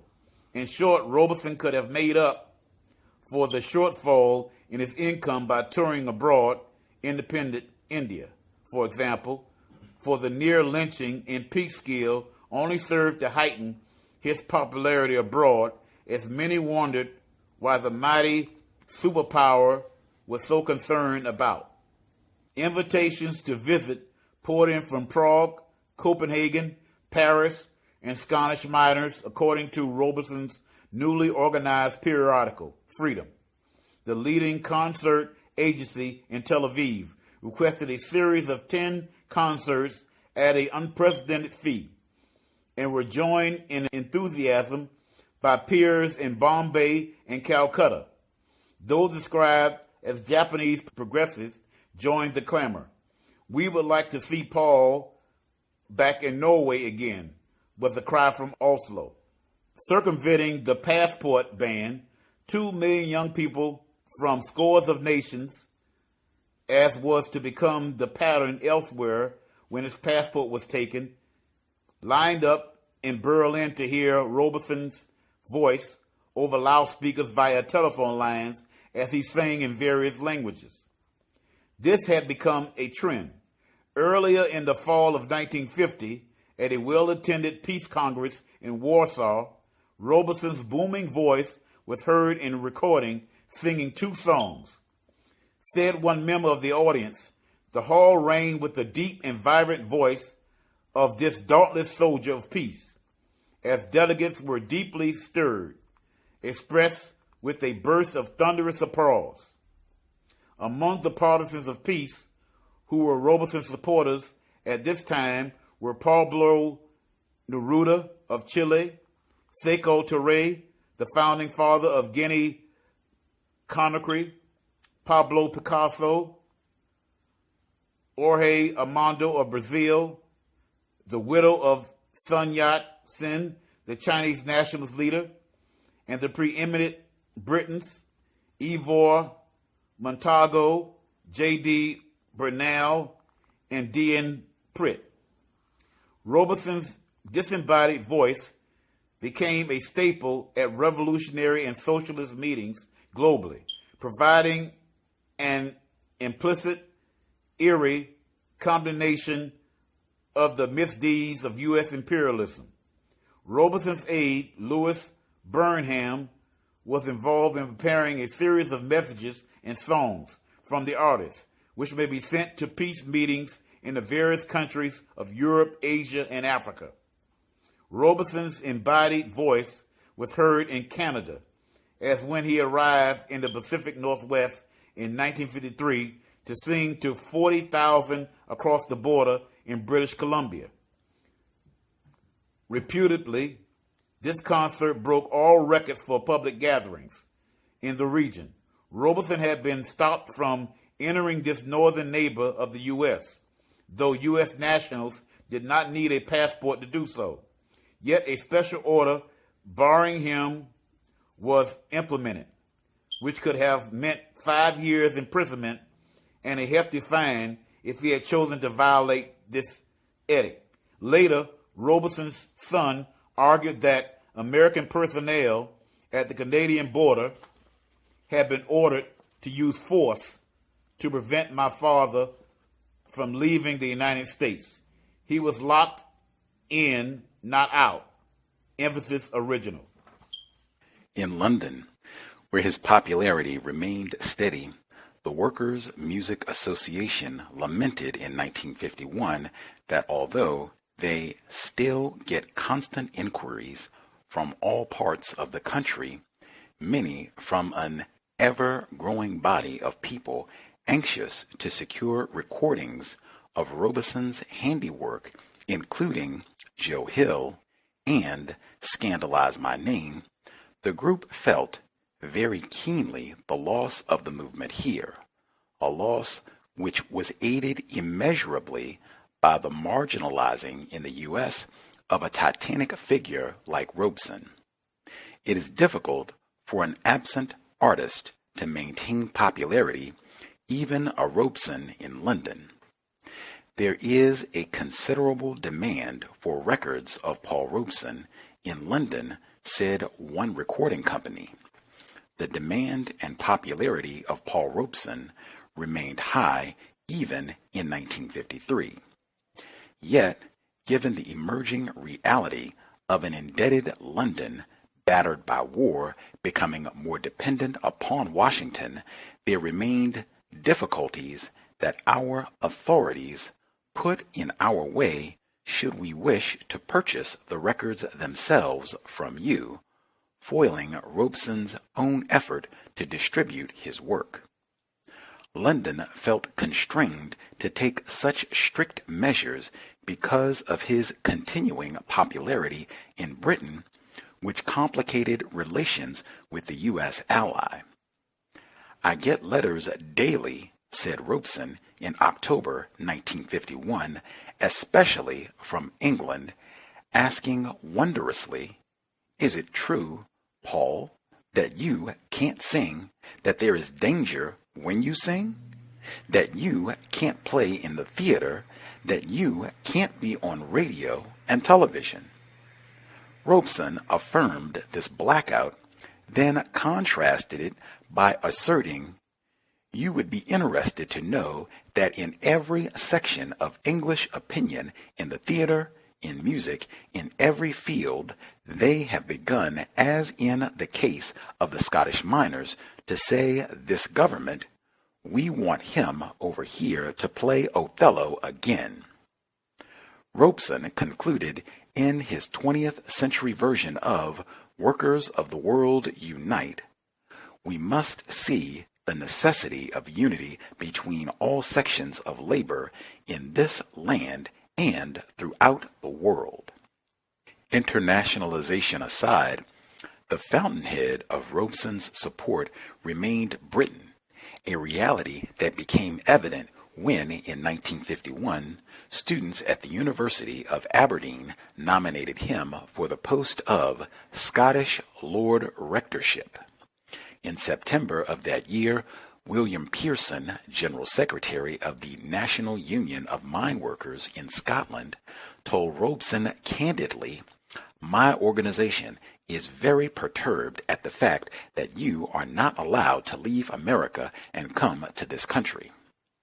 Neighboring Canada, or at least thought U.S. officialdom, was quite concerned about Robeson's influence. Earlier, the embassy in Ottawa was told anxiously that the situation in Vancouver was becoming more involved every day. The communists are becoming more bold, and the authorities are becoming somewhat concerned. Since Robeson supposedly made a speech at the University of British Columbia, which was openly communistic, then the artist made arrangements for Henry Wallace and Senator Claude Pepper of Florida to speak here.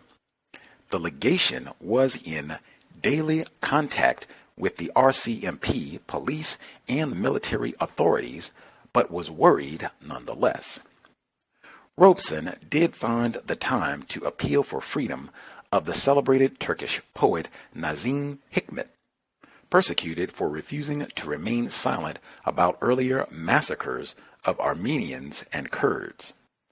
Writing him from a dank prison where he had been entombed by Washington's Turkish ally, Hikmet, after informing Robeson that "I have heard your name for a long time and have seen your picture in my prison," then told him, "At Peekskill, the American fascists howled at you, but this did not shake his admiration.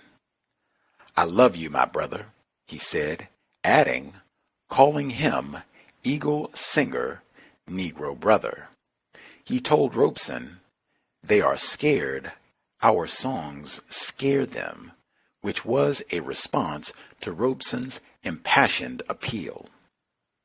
In any case, despite not holding a passport, Robeson was not cut off altogether from international contact.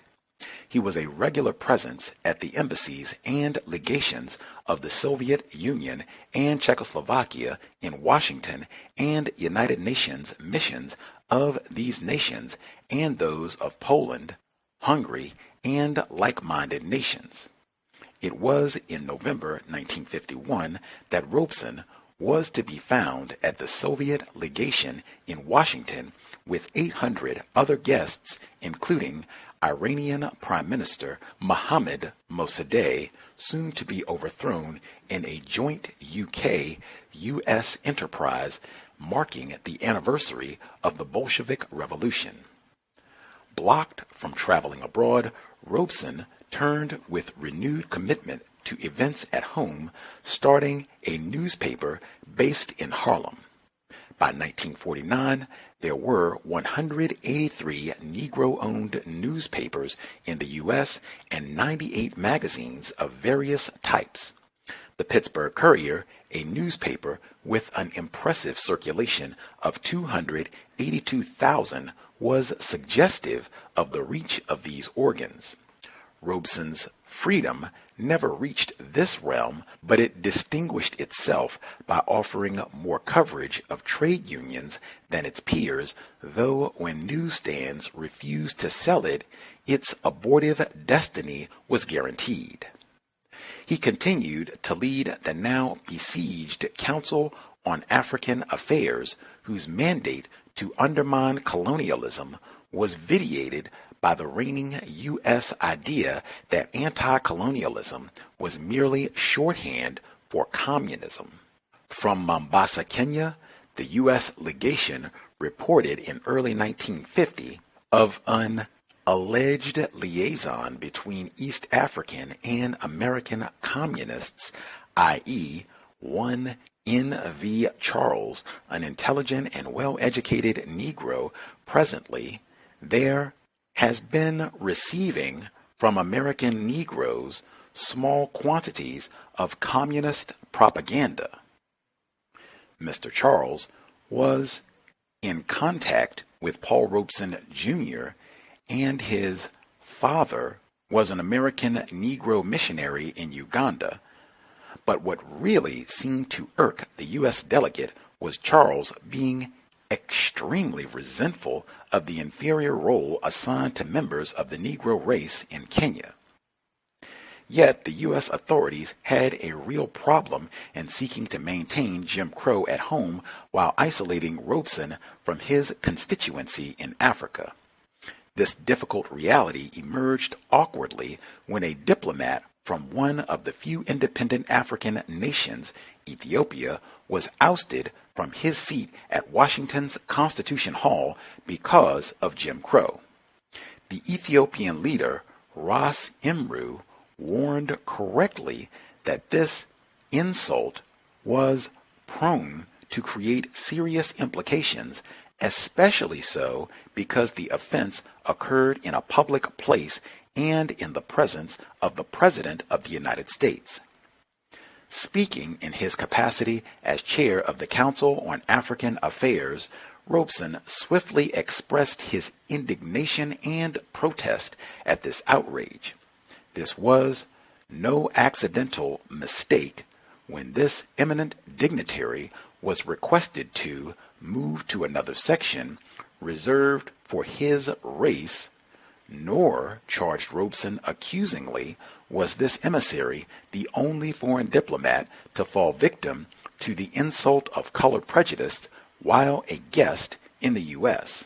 An embarrassed U.S. Chief of Protocol clumsily lamented this regrettable incident that was occasioned by a series of misunderstandings that had no connection with racial discrimination or segregation, contrary to Robeson's assertion.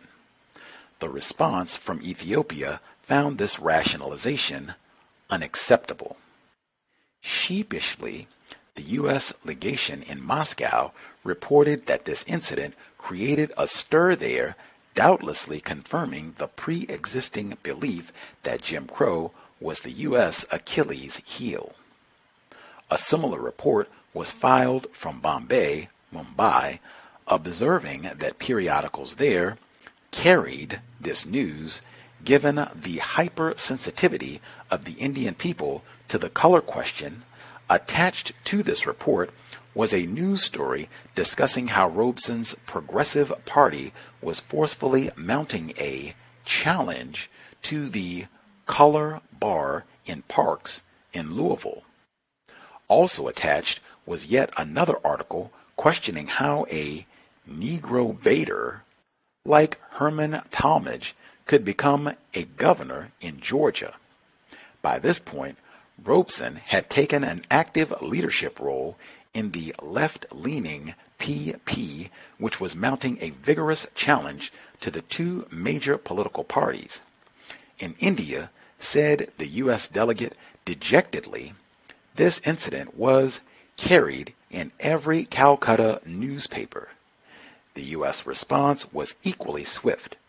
Further battering of Robeson's and easing of Jim Crow to foil such incidents and the ability of the CAA to gain momentum in protesting, saying, unmoved, the CAA continued to press the question of anti-colonialism, particularly as to Britain's most important colony in Africa, Nigeria. It was in 1950 that Robeson and Dubois were pictured pressing a check into the hand of founding father Nnamdi Azikiwe, an old friend from London, for the ongoing struggle of mine workers. In return, a leading church in Nigeria, before a crowd of 5,000, bestowed upon Azikiwe, Kwame Nkrumah of Ghana, and Robeson awards denoting the three as a prestigious champion of African Freedom. Robeson's Harlem-based newspaper, Freedom, was one of the few periodicals, even among Negro journals, that highlighted the anti-apartheid struggle, placing Nelson Mandela on the front page as early as October 1952 and including messages from his comrade Walter Sisulu thanking U.S. Negroes, meaning those like Robeson, for support. In turn, Sisulu and Mandela's future cellmate Ahmad Cathadra of the South African Indian Congress sharply criticized the denial of Robeson's passport, observing that, in this country, meaning South Africa, you would be discriminated against under our apartheid laws and treated as inferior, but we, the people, would welcome you with all our hearts. Ruth First of the South African Communist Party echoed these words, informing Robeson's supporters, "I support you every inch of the way. We will do what we can here."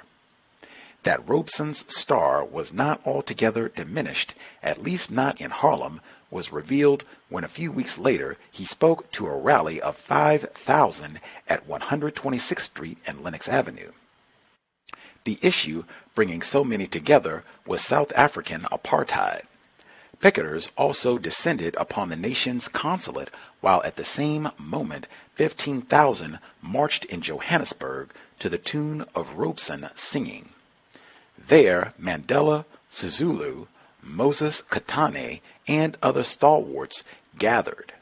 I'm very proud, beamed Robeson, that those African brothers and sisters of ours play my records as they march in their parades.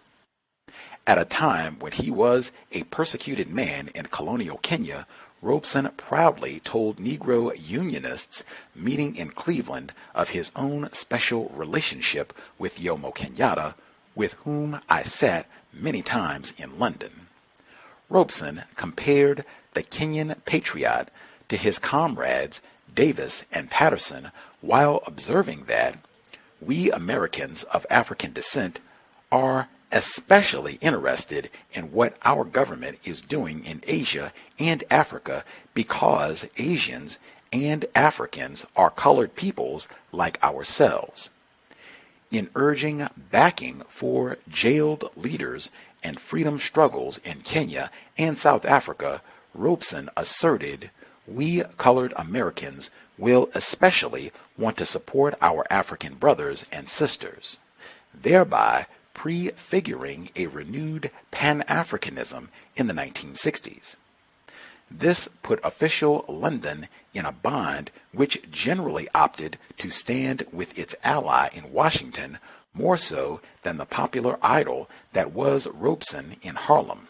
In other words, Whitehall could hardly ignore the mass popular support for Robeson, but found it difficult to echo his anti-colonial message. We never thought that Britain would become that much of a junior partner to the USA, was the opinion of a disappointed Miss Robeson in late 1950. She knew more than most that empire never did them any good, speaking of the working class of Britain. I remember the black areas, the marches to London, the bread, tea, and cheese diets of the notoriously underfed Englishmen when I lived there.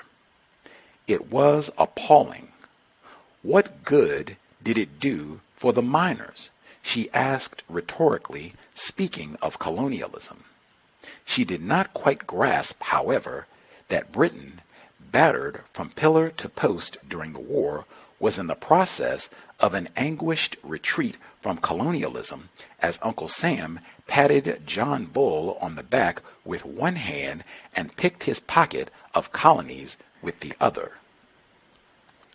And that will do it for this week's portion of the reading. We will pick up there next Thursday, moving right along in the text. Dr. Gerald Horne's Paul Robeson, the Artist as Revolutionary. Number again is 605-313-5167. 564. The code 564-943#. Press star 61 if you would like to participate. Folks who dialed in with a hand up, line should be open. Henry in Chicago, Mr. Demery 4, retired firefighter. I will look for other hands. Do not wait until the last 5 minutes, especially if you did not get to share at all. Go ahead and get your hand up now so we can make sure we get you in. If you have a question, observation, thought that you want to share on the text. All the folks with a hand up, line should be open. Proceed. Can I be heard? Retired firefighter, yes, sir. Yes. The term civil rights movement was in this latest report. Once again, the system of racist white supremacy knows how to expertly put the global system of racist white supremacy into a box to give such a unclear identification of non-white people becoming conscious that they are victims of a global effort on behalf of people who identify themselves as white. And they would compartmentalize this whole thing into saying that it's just this part of the world. You've had countless numbers of white guests that come on the program, and they minimize the global system of racist white supremacy when anybody speaks outside of this small place on the earth. Then they go to say, well, we're not experts. I'm not an expert on that. I don't know anything about that. But yet they write these books on racism and white supremacy. Mr. Patterson, who in the last report, I believe his name was Patterson, he ended up becoming the prime minister of Jamaica at the time. His history moved into a level to whereas himself and another person that appeared to be white. I think Mr. Patterson probably could pass for white, but the other person definitely was a white person. They were competing for the head of state of the place that's called Jamaica, and they almost got Bob Marley killed in the process. He actually was wounded and had to spend maybe about 4 or 5 years out of Jamaica. I'm reminded of him in that way. Also in the last readings, the advent of practicing counter-racism, asking questions. I thought it was quite interesting of the publisher, quote-unquote non-white black male publisher by the name of C. Murphy. I think it's Calvin Murphy. Yes, Carl Murphy. When Mr. Robeson's passport was taken from him, he asked some real logical questions when he was stating things such as what about he asked why Jim Crow advocates were not denied passports. He stated haven't such persons done more harm than a score of Robesons? And he also asks there are many whose express opinions are not in the best interest of our country, so it just emphasized on how important it is to ask questions. Those are some of the things that I was thinking of with this read. Also, what is quite clear to me is that Mr. Robeson, as he was traveling from place to place with his intensity on studying languages, I'm pretty sure he was studying more than just language. He was observing coincidences or similarities from place to place. And what it presents to me in my head is global system of racism, white supremacy. That's what he was figuring out. He preceded Malcolm X into having the goal of presenting to the world genocide against non-white people. So I can see where there was so much of a disfavor on the behalf of the racists. And we will leave it there just to make sure we can nab in the rest of our callers. Much obliged, retired firefighter. I think Draftomania, we missed her entirely. Draftomania, did you have commentary to share? Sure. Hi, guys. And hi, callers and listeners. Volume is a little low. If you could speak up, give us as much volume as possible. Okay. Can you hear me better now? That is better. Just make sure you stay close to your receiver, and lots of black self-respect as you enunciate. Okay, guys. I was just wanted to make a comment about Jackie Robinson. I think when I was reading Malcolm X's autobiography, he also had a problem with Malcolm X also.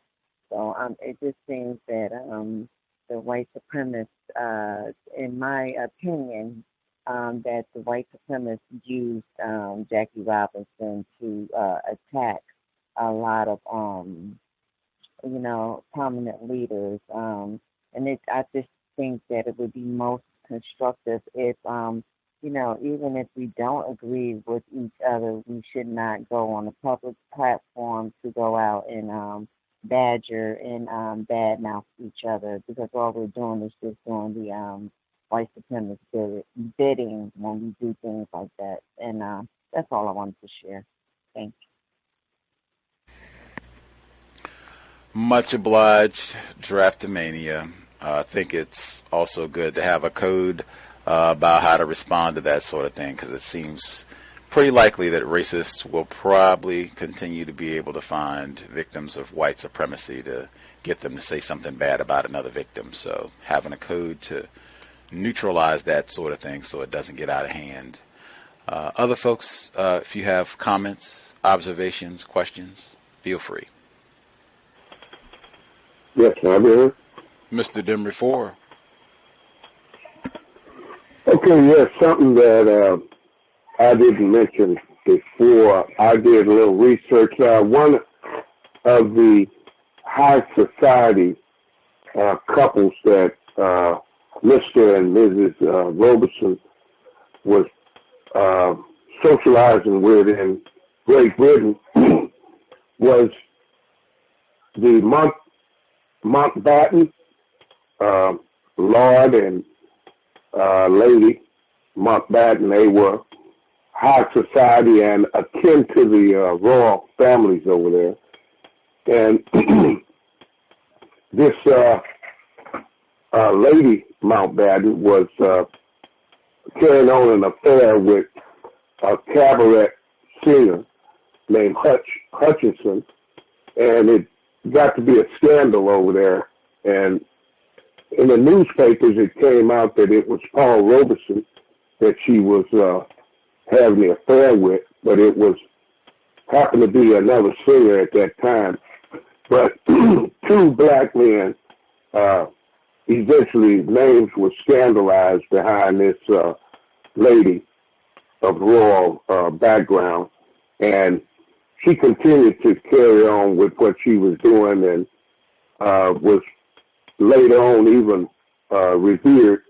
And when these two guys, Mr. Robeson and Hutchinson, died in obscurity. But let me talk about, he mentioned Martin, let's see,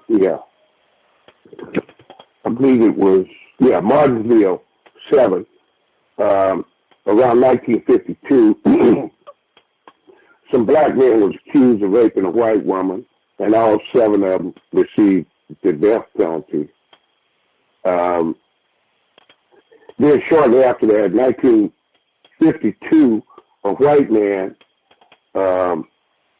Coker, was accused of rape, and it went all the way to the Supreme Court, Georgia versus Coker, and that white man, well, the Supreme Court ruled that death for rape was unconstitutional.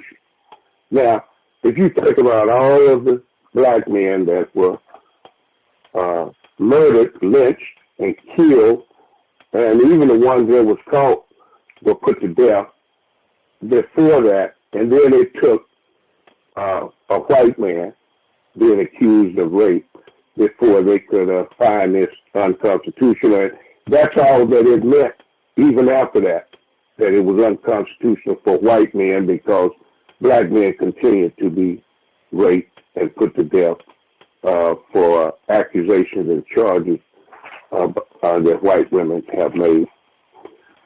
I'll leave my line on that, Gus. Give somebody else a chance. Thanks.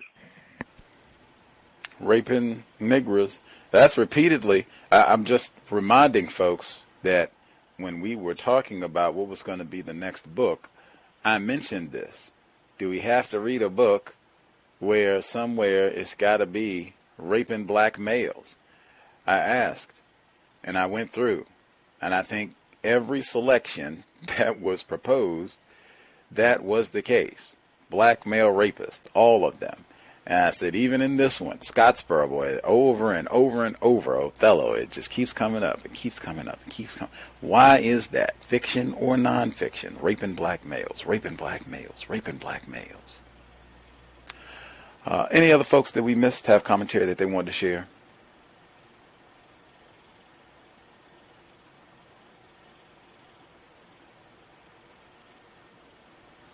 I'll share some of my notes from this section and then check in again. Incidentally, the William L. Patterson that is being referenced in this book is a victim of racism, and I don't think he had any affiliation with being a leader in Jamaica. I don't see that listed in his bio. I think that's kind of a common name, so that might be a different person, but I don't think he had any involvement with that. Anywho. Notes. On page 127, it says by 1958 his passport had been returned after a lengthy hiatus. He then told inquirers in Sydney that his income fell from $100,000 to $2,000 after Peekskill, after being terrorized. Like, that is, I mean, we talk about that all the time. Race soldiers, they can give you a lot of money and then they can take it back. Like, that is the system of white supremacy, and would also be, I guess, another great reminder or evidence. If you do get any coins, save. Be really, really aggressive with your saving so that when they take it back, you have not been developing this really lavish lifestyle. You've been kind of a prude, so you've stacked up your coins. I've seen more and more black males and black females attempting to do such a thing. Next,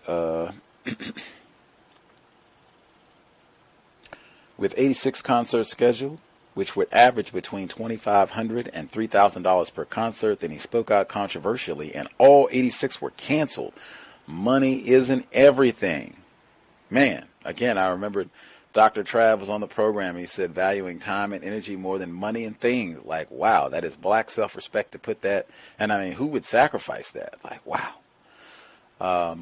And again, what I said before about they cannot just racists abuse you. They can abuse your friends and family, people that are connected to you in some way. They had that report about W.E.B. Du Bois. He reported that he had been invited to make a commencement address at the predominantly Negro school in Baltimore. This is a so-called black university, Morgan State. But when the president realized that Du Bois had been present, he didn't even say anything. You were just in attendance for Robeson's controversial remarks in Paris on another continent. He begged the elderly leader frantically not to come. That is what domination looks like. Let's see. and talking about, and again, they had previously, John H. Johnson asked Miss Robeson, why don't you write a report for us? You're, a budding journalist. We need more black journalists. Come report for us. Now, they've opened up. Yes, we'll open up our pages if you want to write and talk about how ignorant Paul Robeson is. That is the system of white supremacy. I just say it over and over, and that would be another illustrate. We'd be up to exhibit number 10,090 at this point. Do not call me brother. Just see that over and over again. I don't know how I feel this section where they're talking about the NAACP leader Walter White said that Robeson scared some American whites into a panic from which they have not yet fully recovered. That doesn't even sound logical. I mean, VGQ, but that doesn't even sound like a Negro said something that scared white people and scared them to a point that they haven't recovered. We talked about that earlier this week about white people. What they could have killed. What do you mean we're afraid? They could have killed him in Peekskill. They could have just killed him. We wouldn't even be having this conversation. Or some of the others they said in Texas. He was in Houston, I believe, and they got attacked. So, I mean, they could have just killed him. Wouldn't be anything to be panicked about. Not logical. Let's see, and he continues, he says, bringing concessions for the Negroes as a whole, but Robeson's words also led to an anxious scrutiny by whites of their Negro neighbors. That's a direct quote. Are you telling me that whites need a black person to say something sassy to motivate them to begin to surveil or scrutinize black people? Are you serious? Are you talking logical? Being rhetorical. Let's see.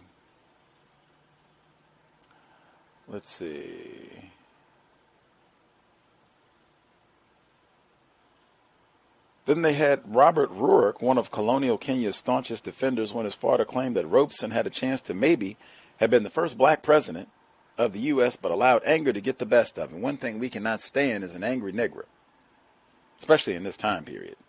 Can't stand an angry Negro. And I don't think Paul Robeson could have been president now. A tall, dark complexioned black male who was actually born in this part of the world. I don't think he could have been president. He would have lost to Trump. Put it that way. Put him on the ticket for 2020. He's going to lose. Let's see.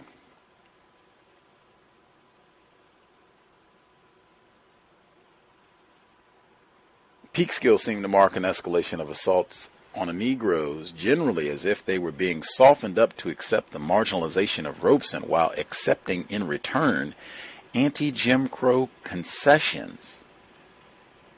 Wow. That sort of, and again, they have footage, so I mean, a lot of people, I suspect, would have seen that, and that police are participating in these type of events, or at least not doing anything to stop it, or FBI and J. Edgar Hoover might be coordinating this. Yeah, we can do this. No big deal. Open season on Paul Robeson. White people can do that sort of thing. Let's see. This was another one where I just thought it was curious writing. This is not a quote. Dr. Horne says, a quizzical Negro journalist chewed over this quandary and concluded. Then the quote picks up, what are we going to do about people like Paul Robeson? They already decided, but a quizzical Negro journalist? Like, I do say Negro from time to time, but I don't know that I use it in formal writing per se, unless I'm using it from the perspective of racists and in a pejorative sense. But that, I don't know. I didn't know how to feel about that. Next.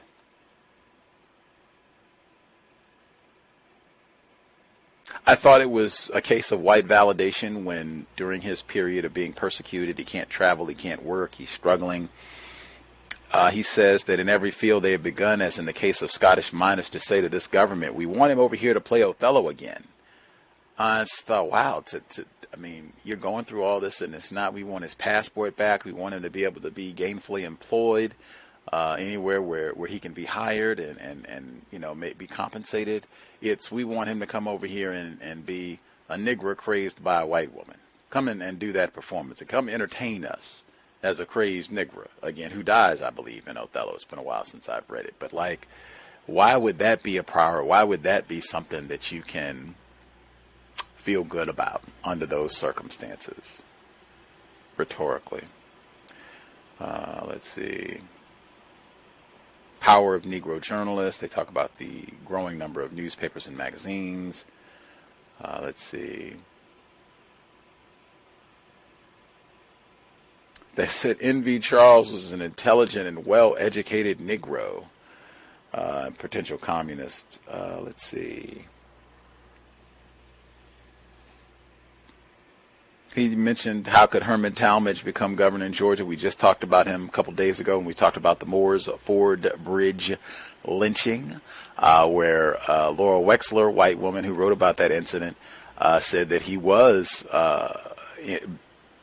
indirectly to blame because he had stirred up so much white terrorism and anti-Negro sentiment against black people that it was no surprise that you would have an environment where black people could be attacked. They were persecuting black voters, and there was an election at the time, so it's no surprise that you would have that sort of violent animosity. But should not be, that would be another one, black people not being informed about racism. It should not be strange. 2016, 2020, 1948, it should never, 1946, excuse me, that was on the Moores Ford Bridge, but it should never be a surprise about a race soldier winning an election on a campaign of down with the Negro. Let's see. I was so impressed talking about Robeson's efforts to point out apartheid or white supremacy racism, so-called apartheid in South Africa, and being so early and talking about Nelson Mandela's efforts and Walter Sisulu. It's just, I mean, these folks wouldn't become prominent worldwide for another 20, 30 years. I mean, that is incredible for him to be so far ahead of his time and persecuted for doing so. I mean, now I can understand. I mean, this is the beginnings of grasping white supremacy racism as a global problem, what he's talking about Pan-Africanism before you even had such a thing in the 1960s. This is a problem. Race soldiers do not want to have a proliferation of black people like this, and particularly someone prominent who could galvanize a lot of black people with this sort of opinion. And the last comment I'll get in, just again, if anyone is ignorant about racism, it's black people. They said, Miss Robeson, she said, we never thought that Britain would become that much of a junior partner to the USA, was the opinion of a disappointed Miss Robeson. It's a global system. White people, they are going to network, unjustly so, globally. I mean, all of them are going to coordinate to make sure that South African niggers, Kafirs, behave. This is worldwide, not understanding that, of course, whites are going to cooperate, even though they had seen that before, where Britain, whites in Europe had capitulated to the so-called prejudice of American soldiers. They tried to blame it on just whites in the South. They had seen this pattern over and over again, but still were surprised. That's not understanding racism, white supremacy, not understanding what it means to be white. Still learning myself. Any other folks have comments they want to get in? Irie? Yes, sir. 1 second, retired firefighter. Irie, did you have one more comment you wanted to get in? Oh, yeah. Just really quick. Listening to this and talking with a friend about the memoirs, or I'm not sure if it's a memoir or just a biography about Louis Armstrong. It's called Pop. It's just so much confusion when non-white people, black, enter into the area of entertainment.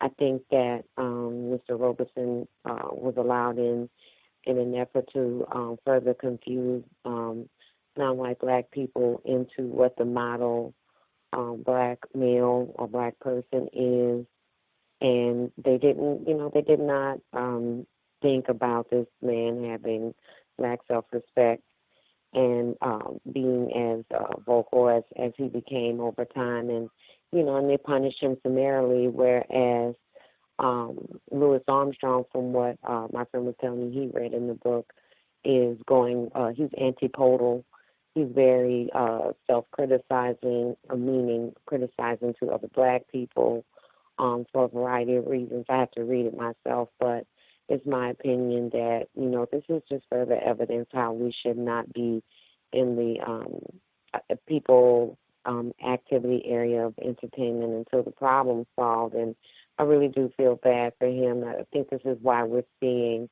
the amplification of unconstructive and incorrect behavior with our so-called entertainers now. It's really sad and pitiful. I'll mute my line. Thank you. Good night, everybody. Much obliged, Irie, retired firefighter. Thank you for your patience. Yes, of course I was inaccurate by saying Patterson. That future prime minister was Michael Manley. Was his name? I believe it was Michael Manley that was talked about in the readings, and he was the future prime minister of Jamaica, and I mentioned about the relationship that he had with Bob Marley in the 1970s, whereas Bob Marley was almost assassinated between two political parties in Jamaica, and they were competing with his influence, and was almost murdered, and he had to literally leave Jamaica for about 4 or 5 years, I think. Yeah, Michael Manley. You recall it earlier in the readings that his name was mentioned? Oh, yes, sir. I'm looking at it right now. He's on 109. He's mentioned a few times in the book. Yeah, that. Yeah, he looks like a white person, but I think he probably would be identified as a non-white person.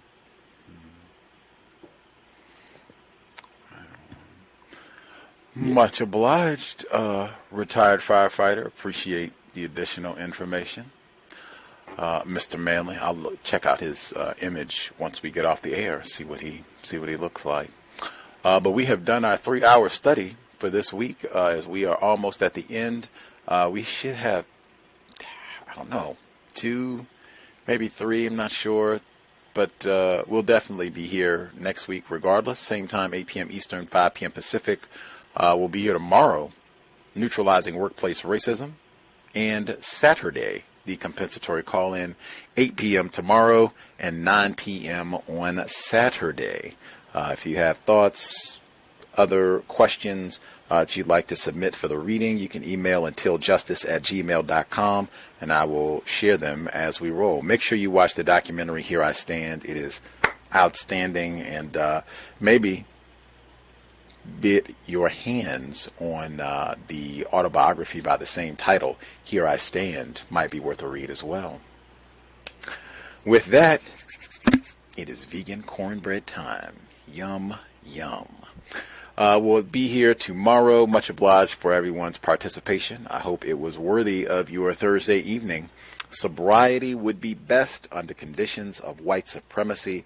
Let's try to do things that are going to replenish and restore our body so that we can have the vitality needed to solve the problem. In addition to being sober, let's be buckled up every time we are in a vehicle, passenger, or driver. Just trying to do all that we can to minimize contact with race soldiers, badge or no. In addition to being buckled up, if you are driving, you are not on your cell phone. Just, again, trying to do the little things to avoid the Amber Geigers, Daniel Holtz clause, just trying to stay as safe as we can under dangerous conditions. With that, Creator, we ask that you help us remain patient with other victims of white supremacy, even when they name, call, and criticize us. Especially when they name, call, and criticize us. We ask that you help us remain patient with ourselves. remind us to demonstrate the highest levels of black self-respect at all times, in all places, each and every time we are in contact with another black person, especially another black person who name calls or criticizes us. It has been time. Replace white supremacy with justice immediately. Cows signing out. Thanks all for tuning in.